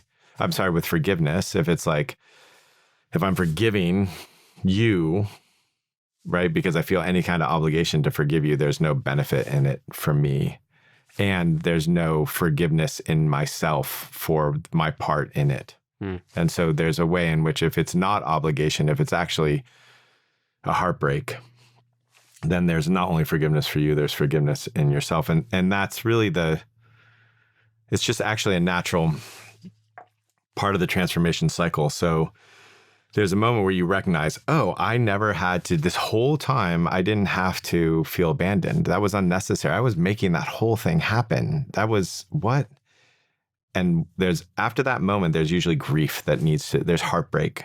And you talked about this a little bit. And the way I think about this is that every time you allow your heart to break, it increases your capacity to love. And so naturally in your transformation process, grief is there, your heartbreak is there, because that's going to be the thing that increases your capacity to love, to allow love in. And so that apology and that forgiveness, it's like there's a heartbreak in it, particularly in the forgiveness, that allows that transformation. The same way that there's the heartbreak in, oh, I didn't have to be a liar for all these years. I didn't have to be abandoned for all these years. I didn't have to be hard. I didn't have to be defensive. None of it was necessary. that grief, that heartbreak is like the next step in the transformational process. And if you're forgiving out of obligation instead of from that heartbreak, then you miss that whole step in the transformation process. So important. I love how you broke that down. It feels like so many of us at different points in our life wear resentment and pain as sort of a badge of honor.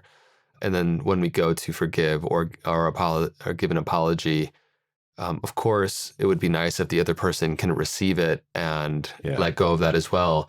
But the expectation and attachment to that actually happening, I feel like robs us of the authentic experience of letting go internally, and then whatever happens in that dynamic happens. But and also robs you of the experience of the heartbreak and helplessness of not being seen. There's a huge amount of healing.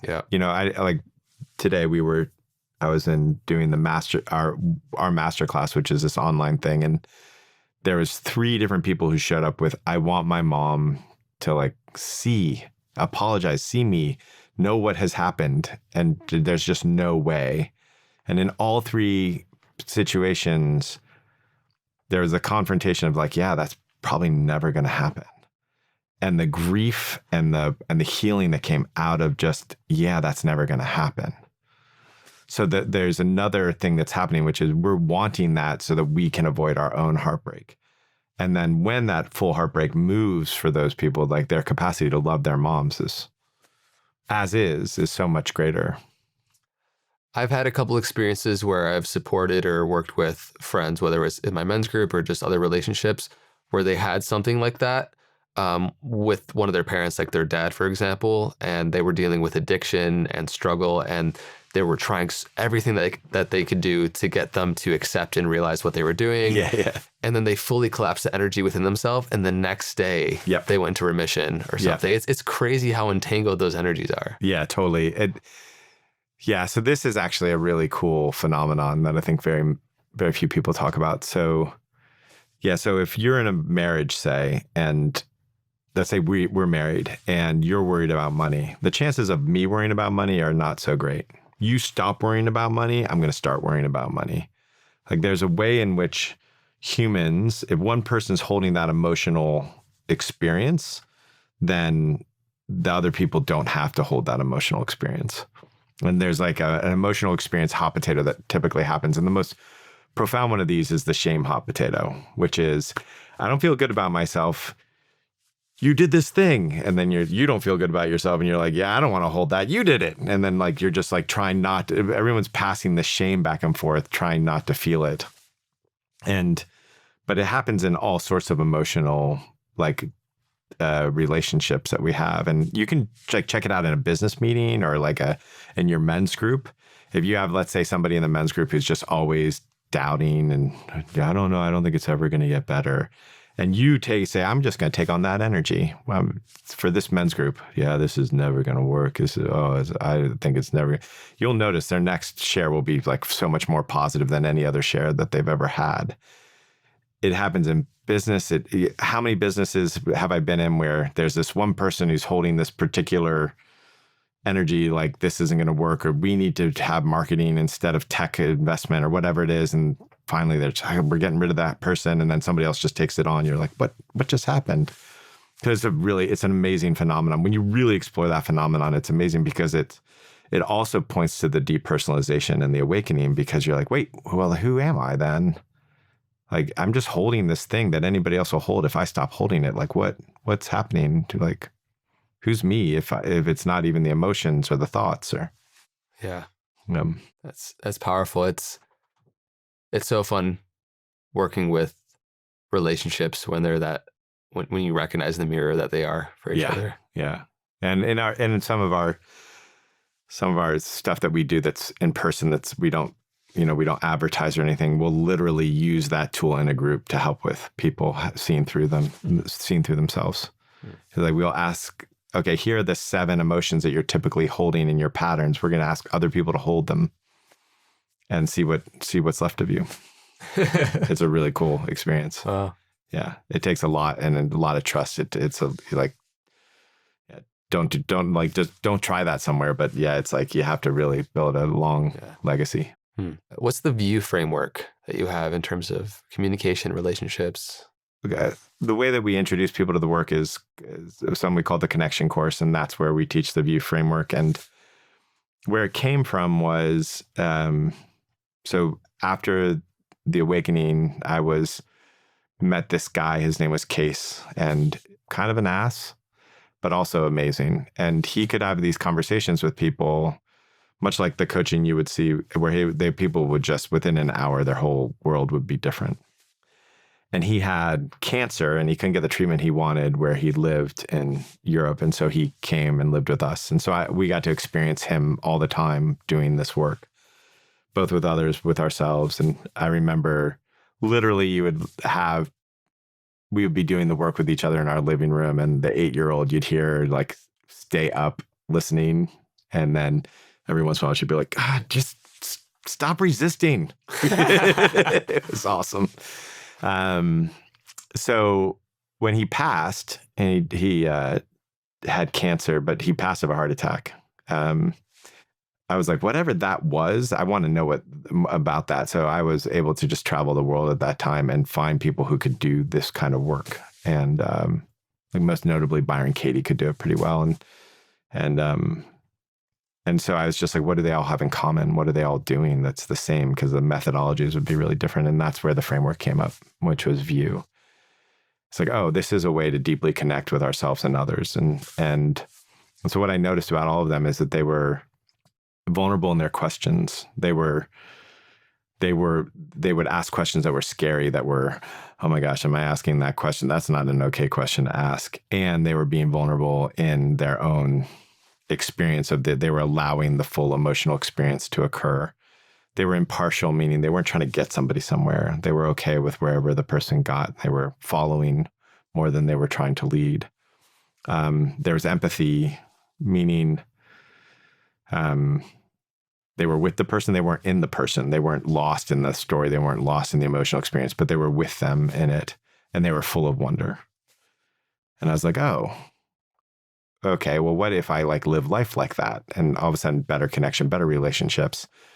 Conflict was something that became productive instead of something that was destructive. I found out that I could raise money better. I could sell better. I could be married better. I could raise kids better. And so that's what it is. It's just basically, how do you be with somebody in a vulnerable, impartial, empathetic, and full of wonder way? So it's like, I'm not knowing something about you as far as wonder goes. I'm wondering, right? So I could know something about you, like, you know, you're been a big meditator and you're awesome. But that doesn't actually let me be with you as a human, you know? So, what's important to you? How do you want to relate with me? That actually allows for a deeper level of connection. And so that's the whole thing. That was where that framework came from. And it just was a really productive way of being with people and incredibly rewarding. But it turns out that when you connect with people, that's what we actually most want. And so, you know, it makes you better at anything you're doing with humans. And it's far more rewarding too. And so that's where the framework came from and where it is now. And there's a lot of asking questions in it too. But it doesn't require, you can be in view with yourself. Like, think about meditating for a minute and you're like, oh, I'm vulnerable with myself. I'm impartial about where I'm going to go. I am empathetic with myself, and I'm just full of wonder. Like, that's a really productive sit, you know, as compared to, okay, clear my mind. Wait, my mind's not clear. Okay, I'm going to clear my mind again. Wait, oh, you fucked up. Okay, clear my mind again, right? Early meditation, but yeah, a lot less productive. Yeah. It just seems like the more fruitful orientation towards life in general. Yeah. It's particularly when it comes to vulnerability, I think a lot of us conflate displays of authenticity and vulnerability. Like, they've gotten good PR agents, you know? Right. And so it's like, but real vulnerability is where when we actually truly feel vulnerable in the experience of that. Yeah. How has your... And it changes, right? Like, vulnerable for me used to be, I had an alcoholic dad. Now it's like, that's not vulnerable. You know, so the experience of vulnerability changes, because what the vulnerability is doing is, I'm going to be vulnerable about something, and then, which is me saying, oh, I'm offering this up for reflection. And if I do that 10 times, and 10 times people come back and they're like, no, you don't need to be ashamed of it. Because most of the stuff we feel vulnerable about, we feel like there's a little bit of shame in. Then no, you don't need to be ashamed about that. All of a sudden that shame goes away. And so then it's the next thing I'm vulnerable about. It's the next level of shame that I'm going to allow you to see in me. Through doing this work, do you think it's possible to arrive at the state where there's actually nothing in your experience you feel vulnerable expressing and sharing? Do you think you can arrive there? I don't think so. Really? Yeah. I mean, it gets weird. It definitely gets weird. How so? It gets weird because it starts becoming outside of the bounds of language a little bit. Yeah. But that doesn't mean that there's not action that you're going to take that's going to feel vulnerable. There is a natural insecurity to life. Like there's no such thing as a secure life. And so when you're on that line, there's always going to be some feeling of, oh, this is scary, but it's true. But when it gets outside of the bounds of language, then it gets just weird because you can't really particularly describe it. But generally, I haven't seen anybody who doesn't have some version of that vulnerability. In theory, both in theory and in practice, why wouldn't it be feasible that if somebody has the capacity to embrace the fullness of their humanity, that there would be, I guess, no experience of vulnerability in sharing that experience with other people? Does that make sense? I do, yeah. So think about like the most expansive state you've ever been at in a meditation. Mm-hmm. Like, do you feel the vulnerability in that? I suppose I do in terms of its, like in what you mentioned, the insecurity of it. Yeah. Like in a sense, there's something inherently dangerous living on the edge of life and death in your experience of, Yeah. Yeah. I notice the bigger that we're asked to become, so to speak, the more we're identifying with everything, the more our somatic experience is one with everything. Every step of that so far that I've ever experienced comes with a level of vulnerability. Are you open to sharing what in your own personal life is an experience of vulnerability now where you're finding deeper permission to be human, where you struggle to? I can attempt. I can attempt. So for me, there was a clear time where my narcissistic tendency was that if I felt like I was going to be hurt, I would put myself slightly above. And we had I don't know, I can't remember how many years ago it was, but my wife and I, our marriage went, and then brought that to a head. And in that moment, I recognized how much pain I had caused myself and others in that just simple, I'm just putting myself slightly above people as a form of protection and all the emotion that I was trying to avoid in that little move. And in that recognition came this understanding of it's not me. Like the humility of it's all moving through me. I'm not special. And became somewhat attached to that. Like, this is like, it's really important for me not to get a big head or to, but then there's been recognition recently that what's actually wanting to happen is not to abandon that, but to also integrate that with, this is me. This is me. This is very personal. Like this isn't happening through everybody. Because what I'm noticing is that like there's a tradition about like there's two forms of fear. One form of fear is I'm going to die, and one form of fear is I'm being asked to walk into a bigger room, or I'm asked to do something bigger. And every time I do that, there's like a biggerness that creates it's very hard to describe, but it creates like a permeability. It's like as I allow myself to walk into a bigger space, fill a bigger room, there's less of me per square inch, so to speak. So there's a disappearing, but it's a different kind of disappearing, but it doesn't happen without actually being like actually acknowledging who, like that it's me here, that it's not just all moving through me. And the perfect example of this that really helped me click in and understand what was happening was I was sitting across from a guy at a hot springs. He was telling me the story about this one moment where he was helping somebody at a DMV. He was a lawyer, and somebody at a DMV was doing this thing, and he said this thing, and it changed their life about their dream, and interpreted their dream and changed their life. And he just started crying in gratitude that he could be there doing that. And I was like, oh, I am not crying in gratitude, and I'm doing that 20 times a day. There's moments where it touches me, but he had to take it personally. He had to say, oh, I did that to be able to be touched like that. The way that I can say, if I think about raising my daughters, I can immediately go to that place of like, and that was me. I know that was me. It wasn't fucking moving through me. It was moving through me, but it wasn't moving through me. It was me. And I can feel that. And so my edge right now is the vulnerability of actually like allowing that in the work that I'm doing in the world to actually see, oh, wow, I get 10 emails a day from people these days. Well, it was like one a day. And now it's like, it's multiple on different channels of people. Oh, you've changed my life. This has been good. And yes, absolutely. It's not me. It's what's moving through me. But there's another thing. It's like, oh, like to allow that to actually break my heart. That's a vulnerable stance because it's asking me to get to a bigger, allowing it to be bigger, the movement to see it in a bigger way. So that would be a place that's definitely on my vulnerable edge. That's incredible. I think so many creatives and leaders can relate to that experience too. Like when we feel like life is asking for us and how it's presenting to us is serving more in a different way at a bigger scale and in a slightly different context than one-on-one sessions.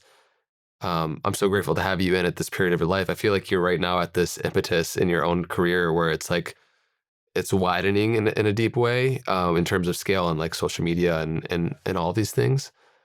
And with that comes like all the energy that comes back at you with it. Yeah.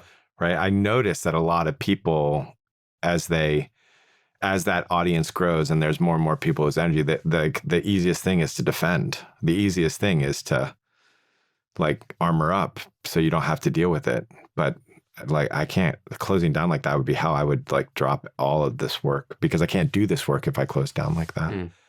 But to open up to that much of it is like, whew, it feels like I'm, at times it feels like I'm riding a motorcycle really fast without a helmet. You know? Vulnerable. Yeah, it's very vulnerable. What would the most wise version of you ask if it was to formulate a question around like helping you kind of embrace that heartbreak at scale in a sense? Is there something that comes to mind? Yeah, that's not how it works in my system now. It's once I see that it's being asked for, then it's just a watching of its unfolding. That's what I find to be most effective and most efficient. You know, it's like trying to pull a butterfly out of the cocoon. It's like, oh, if by the time I know it and by the time I can say it, it's done. Yeah. That awareness of it. It's done. Like all I have to do is like sit back and wait. Yeah. Which is the most efficient approach I find too. It wasn't the most efficient approach earlier, but now it is. And then occasionally processing it, you know, talking to somebody about it, stuff like that. It's interesting as different creators, whoever's listening to this podcast in some way, when we're asked to kind of stretch beyond what we thought at one point would be a lot already to continue to scale and like that there's just more, there's more to life, there's more to serve, there's more to love and bigger challenge, more adventure. It's service and it's also like, woo, you know, it's like all that. Yeah. It's a trip. What a ride. Exactly. Totally. It totally is. Yeah, you're like, oh, wow. Yeah. Yeah. No, that's awesome, man. Thank you for sharing. Yeah. Pleasure. Yeah, thanks for asking. Yeah. I've heard you mention that like a lot of the frameworks we've even explored in this conversation are sort of like temporary scaffolding and how you also work with a lot of execs and teams bringing in unconditional love into a sales environment or a work environment, which is so counterintuitive to how we think of that. Yeah. I'm just curious for you to talk a bit of that process, like what that actually looks like and the importance of it. Yeah. So this is a little mental experiment you can run with yourself, which is, okay, you're stuck on an island and there's all the food and everything you would need on that island. And you're stuck on that island with 12 people. And it just turns out that these 12 people are saints and they can love you unconditionally. And they do. They choose to love you unconditionally. Am I Jesus? No, you're just you. You're just you as you. Just also 12 other sages around me. 12 other people just unconditionally loving you. Okay. And then you're stuck on that island for like a decade. How do you walk out? And you don't have to answer it. You can just imagine yourself walking out of that, right? That is a version of ourselves that I think all of us want to be. And that's how you get to that version of yourself. And that's what you can do in a company. And it doesn't mean you don't draw boundaries, because there is no icon of love that didn't draw boundaries. A great mother, or Martin Luther King, Gandhi, whatever, Mother Teresa, all of them drew boundaries. That's part of being loving. Mm-hmm. So it's not that. It's just like, oh, right, if that kind of way that we can be with each other, it creates really productive, effective human beings. It's what we want. It's like what draws us. It's what we're trying to find in so much of what we do. So if you can create an environment like that, it's really productive, really amazing, really lovely, whether it's a family or and it's of course starts with you being able to unconditionally love yourself, or being lucky and finding an environment where there's a lot of people who do that. I am very interested and fascinated by the stories of love that is fierce, and like some of those examples that you gave of individuals like Mother Teresa. Yeah. Not that she didn't have her own faults. All of us, yeah. There's a great documentary about her that came out that I watched, and we think of like loving people as like, oh, they're very peaceful, maybe just not taking as much action in the world per se. For the individuals that are called and find themselves in roles of leadership and managing and responsible for 10, 100, thousands of people, whether it be in a business enterprise or their family relationships or whatever it is, I just find those stories very, very inspiring. And when people embody that sense of love in action and through fierceness, and so when you think of like truly powerful leaders that can, like, on the macro scale, shift the paradigm of human consciousness and how that ripples out into impacts of people in poverty or slavery, or are in charge of teams that will change the way we work with the world, which I know with a lot of the AI companies, that's very much so the case. Yeah. What in your eyes is a truly makes up for a truly powerful leader, in those qualities that we don't talk about enough? Yeah. So the first thing I want to do is just check the premise for a minute. So, I was talking to somebody about a choice that AI could make. And so there's all these AI labs, and one AI lab might be able to make a choice and say, our goal is that interacting with our AI makes you a better person, and that we're not doing anything besides that. And we were talking in this group, and one of the people in the group said, yeah, but they'll lose because somebody's going to make AI that's addictive. We can debate that. I think AI is probably one of the few technologies where you could actually do something that's more compelling, a product that's more compelling because it actually is life enhancing because of some things. But what that is pointing to is that the relationship with that is a two-way relationship. It's not AI. It's not the builders of AI. It's also the people who are choosing what products of AI they use. It is also the clicks. The biggest democracy, the most efficient democracy that we've ever had is the marketplace. And the fact that, like, what you buy, they will build. The leaders of companies don't, they part of what their job is to guess what you will buy. Like, that's like, and if they're successful at it, then they make money. So it's a relationship. And I think it's really important that people see that, whether it's a dictatorship or whether it's a a guru or whether there's a relationship in it. So one of the things that makes a really great leader is that they actually see that it's a relationship. And they also see that they have this power in the dynamic that other people don't have. And being able to feel both, to be able to feel the connection and to be able to feel the power and like actually own those things, I think makes somebody a really great leader. There's a book called The $1 Trillion Coach, which is the guy who was, I think, behind Facebook and Apple, a whole bunch of things. And Lead with Love was his thing. And he was successful. I'm successful. The companies he worked with are successful. The companies I work with are successful. It works. It just works. Other things work too. You can lead with greed and those things can also work. But they usually have a much shorter lifespan and you don't have the fulfillment that you would have otherwise. So that's another thing. I think what I notice is that everybody wants to leave a positive legacy. So where humans get confused is how to do that and how they disagree with that. Nobody thinks they're the bad guy. Nobody is like, oh, I'm the bad guy here. Maybe there's like a psychopath who like it does, but Hitler thought he was doing God's work. Say it again. Hitler thought he was doing God's work. Exactly. Yeah. So and no matter what side of the aisle you're on, clearly there's people who think that's good for the world. And so the confusion isn't, oh, I want to do good for the world. That's something that is inherent in us. It's how we do it or how scared we are when we do it or what emotions we're avoiding when we do it. That's actually more key. And so showing when a CEO sees that, the way I say this is God isn't a sadist, meaning we think that there's this thing of like, I have to suffer so for the good of others. But as it turns out, usually the thing that's best for you is also the thing that's best for other people. And so if you can find the thing that's best for you, that is also best for other people, it's usually the most fulfilling thing.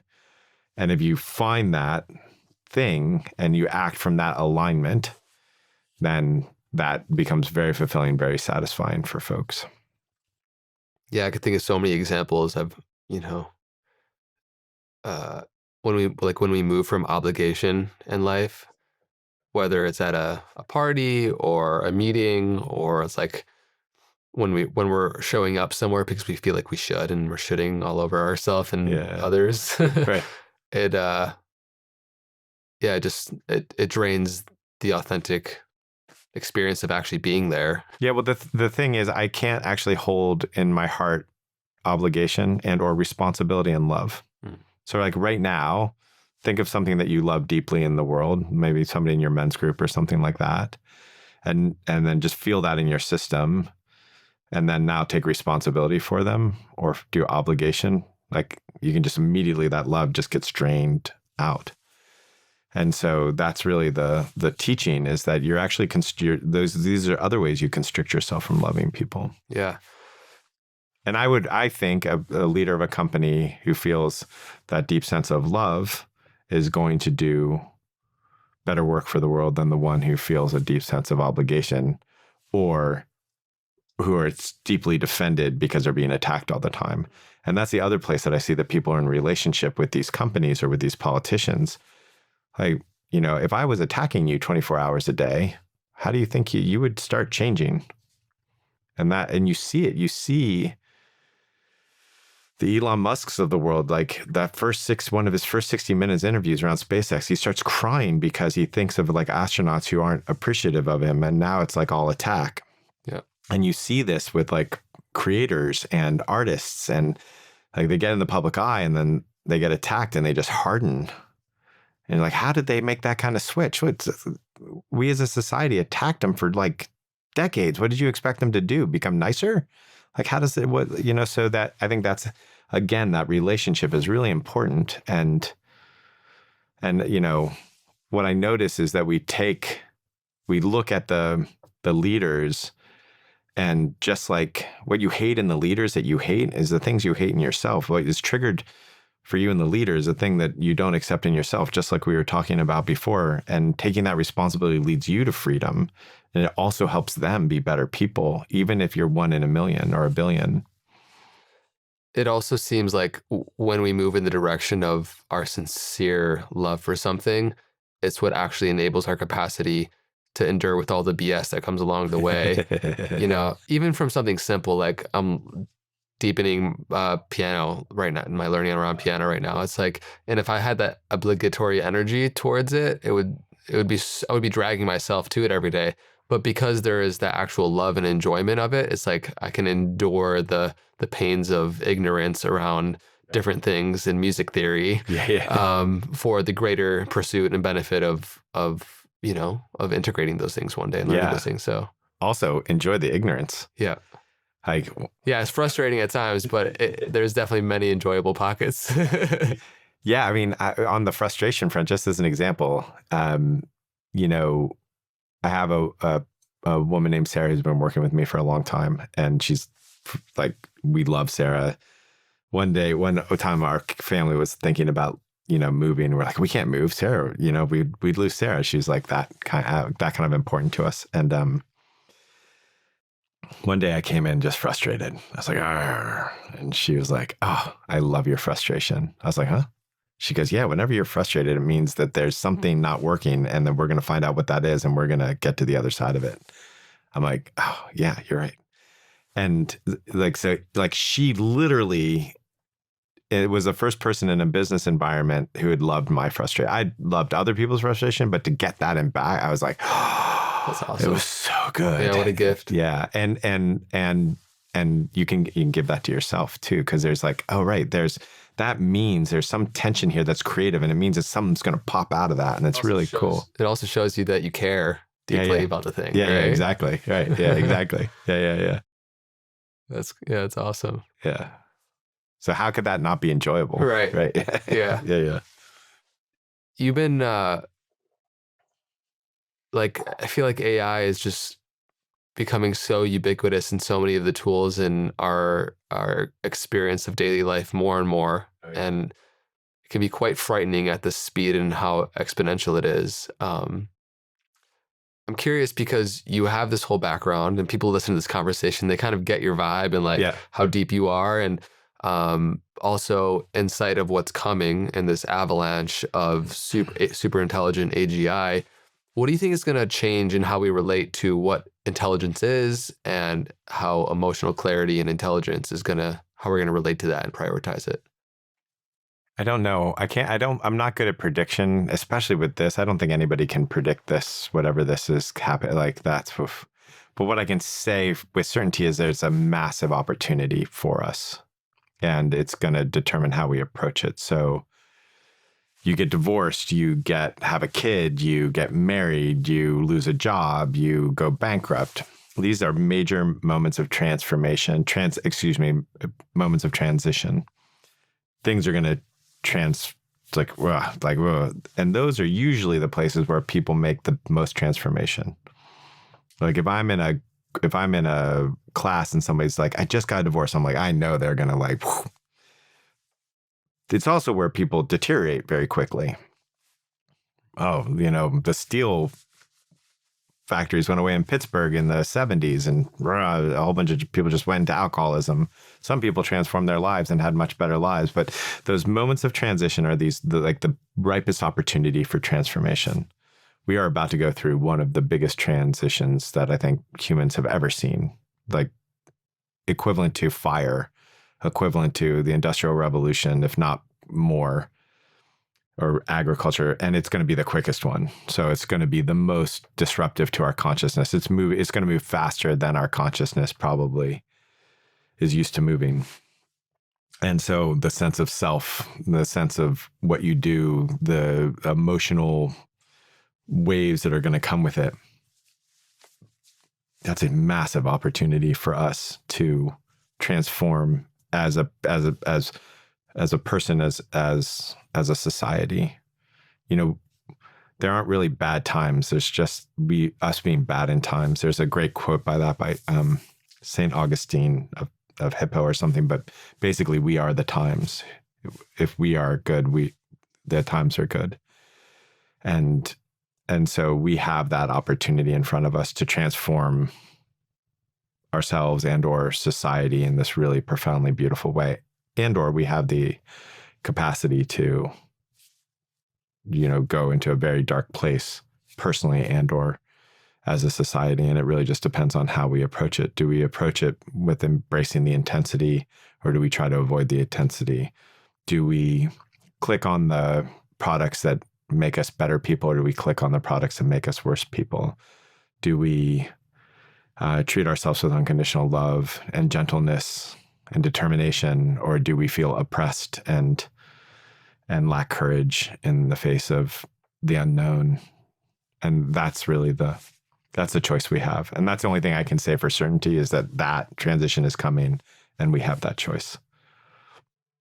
If you had to make a guess in terms of how we shift about our thoughts around what intelligence is, or really what it means to be human, because we're seeing super intelligent be able to do pretty much anything a human can do and better by the day, in terms of even creativity. And it's like every week it seems like there's a new AI model or video model that's like totally so realistic, and there's not a single industry it's not going to revolutionize.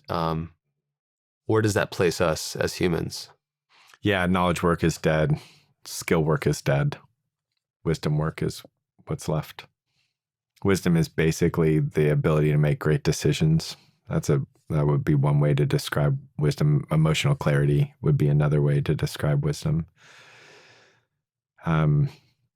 So we can ask a model what to do, but we have to make the choice to do it.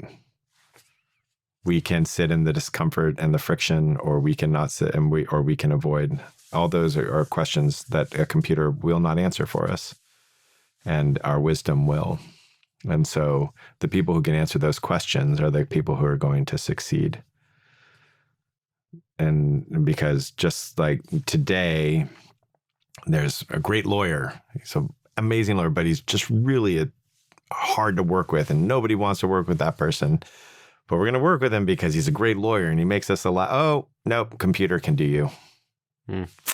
You're gone. It's like, do people want to work with you? Do people want to be with you? Do you make decisions that are decisions based on fear, or are you making decisions based on aliveness? These are the things that are going to make a difference. And so it's going to be our wisdom that puts us ahead soon, is my guess. It makes me think about the shift of how we value power and the individuals that we perceive hold power in the realms of skills and knowledge versus all the lawyers and other individuals in various different other fields, for example, in that example you gave, that our understanding of their value in the world, in the marketplace, is going to be shifted. And the individuals who have wisdom and emotional clarity, like you're speaking to, it's like, it feels like, the sages are going to be the sages, and I know it's kind of a more mystical term, but those individuals that have that deep sense of gnosis and ability to be with things, and the things that are irreplaceable in a sense that a computer can't do. Connection. Yeah. I know that sages have been thinking this for a while too. So, we'll see what happens. But what I notice also is that even now today, we have this idea of a businessman, businesswoman that we get from movie screens, and lawyers that we get from television shows. But when you actually meet many of them in person, there are some that are scared and narcissistic, but there's actually quite a few that are quite wise and really thoughtful and really heart-open people. And so they're already in those positions. Some of them are already in those positions, and so it's a fascinating thing. And so I do feel like that's probably the trend is that way. And just to make it maybe more practical for the people who are thinking about it, right now, if I went to a society in the Amazon rainforest, and one of the people at the top of that society would be the shaman, and potentially, let's just assume for a second, because in a lot of societies, this is the truth, and they're schizophrenic. So the schizophrenic person is kind of in the top of that society, and say that there's somebody who's like cutting down trees, doing lumber futures, bottom of the society. Now I go to New York City, and the top of the society is the lumber's future guys making millions of dollars, and the bottom is the schizophrenic sitting on this, living on the street. That's how quick it goes. That's how much things can change in one society to another society when our story shifts. And our story right now has been knowledge and skills are scarce, can't be commoditized entirely, and therefore we can pay less for them, and therefore there's power in the skills and the knowledge. But now it's just 5 cents an hour or 5 cents a minute in an electricity of a computer chip. It seems like what is so vulnerable about the position we find ourselves in humanity is because of the scale and speed at which this is happening. Yeah. And like you spoke to, perhaps none other than the discovery of fire, it can't really be compared to anything else because of how fast and how big it's happening. There is something it can be compared to that I've been thinking about recently, which is awakening. Yeah. Like that just shifts everything. When we're working with people in our courses, sometimes, they go through a shift and they're like, I went to the grocery store. I have no idea what the hell to buy. I don't even know how to shop anymore. What is happening? Like, call up Joe, like what? Yeah. That's like a very common thing, or Zen sickness or whatever. The shift is so quick, and it's the only other place that I see this kind of rapid change. And we're able to handle that with a little love, gentleness, and guidance. So it seems like you mentioned, with any crisis, and that example you gave, where there's a big disillusionment, it could either go into a deeper integrated awareness and awakening, or the schizophrenic route in a sense. Yeah. Or just like atrophied, watch news all day, hate the world place. I am a victim place. Yeah. That seems like the options. Yeah. Yeah. See what happens. Yeah. In sight of the great opportunity that we have, and realizing that many individuals who are making decisions at scale are quite traumatized in themselves. Like when you see that the models are being trained with the consciousness in which is training them, and how that informs the parameters, the consciousness of the creators and the creation. Yeah. So what do you see the spectrum of these different companies that you're working with, and what we need to be mindful of, and where maybe there's hope? So like we said before, that there's nothing but good intention I see. Yeah. And there's blind spots, just like all of humanity, both in the people building and the people who are voting with their clicks. So it's like, both of those things are happening. Generally, I notice like almost everybody I work with, I have bias because they're choosing to work with me, right? But they must be great people. they're sweethearts, is what I notice. Yeah. There's a lot of sweetness, and I mean, I wouldn't say like most highly tech people are not like deeply emotionally aware. That's not usually, but some of them sure are, and some of them are amazingly so. So there's the only thing that I would say is different inside an AI lab and outside an AI lab is the like level of intelligence, and maybe also more tendency to be on like a neurological spectrum, but generally it's like it's the same inside or out. We're like, it's all a reflection. So when I say the consciousness of the creators and the creation, they're doing it, but we're all doing it. Like this is not we as a society are creating AI. We're birthing AI. It's not just these people over here. It is a relationship. We as a people are going, be careful, which is influencing them. We as a people are saying, oh my God, doom is coming, which is influencing them. What I don't see a lot of is treating the people who are building AI the way that we treated our World War II fighters, or the way that you would treat your future wife while she's giving birth. Be careful, you know. Oh my God, this guy's going to destroy my life. This kid is going to take over everything. I don't know if we should give birth. Like, you're not doing that. You're there supporting, loving. Hey, how do you breathe? Let's be in our body together. I love you, dear.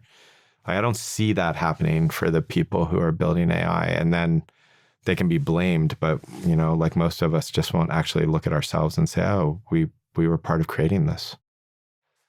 Yeah, I think it's a bit freeing to see how it's already the cat's out of the bag in a sense where it's an inevitability, and it's like it gives us the opportunity of wherever we see an opportunity for growth. Are we going to stand by and watch? Or are we going to actively be the change you wish to see in the world? Yeah, yeah, or yeah.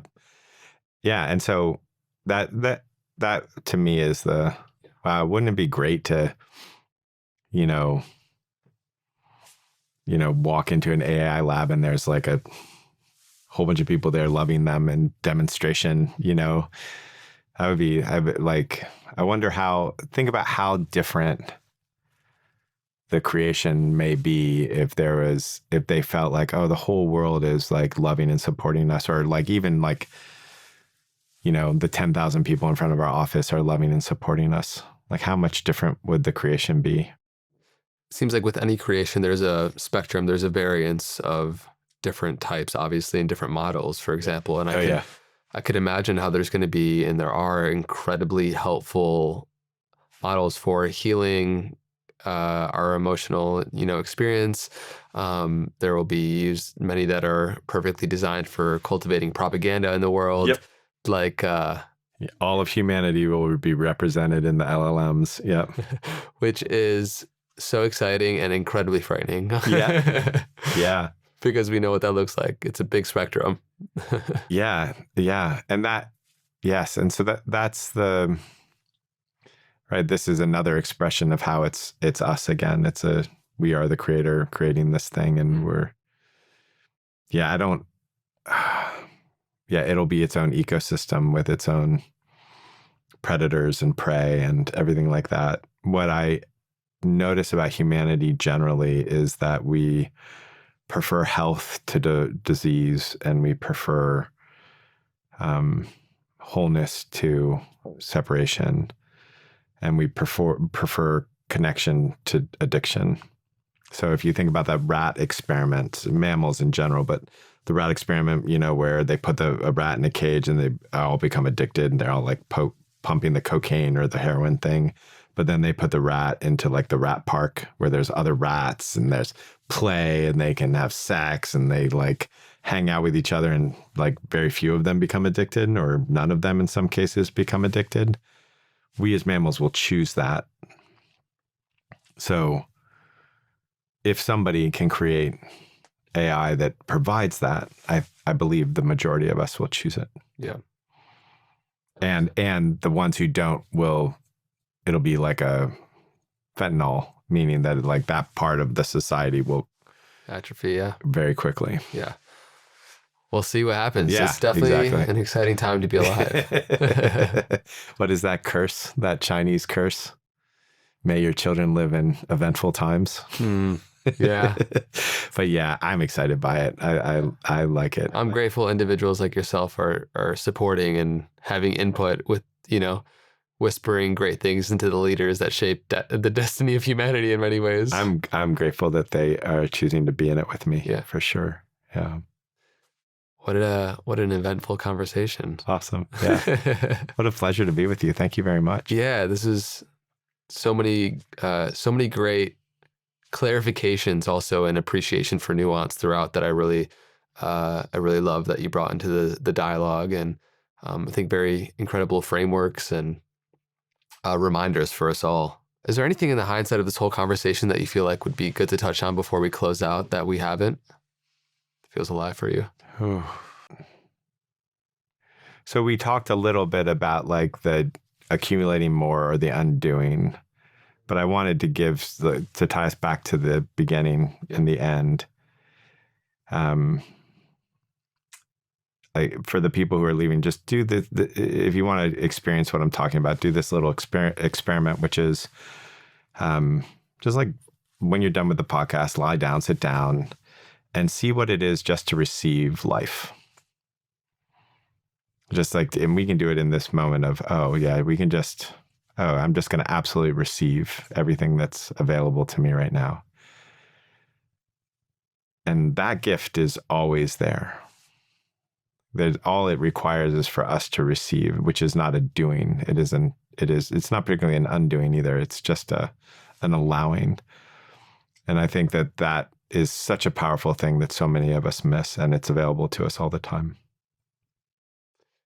I have deep appreciation for the simplicity of that as well.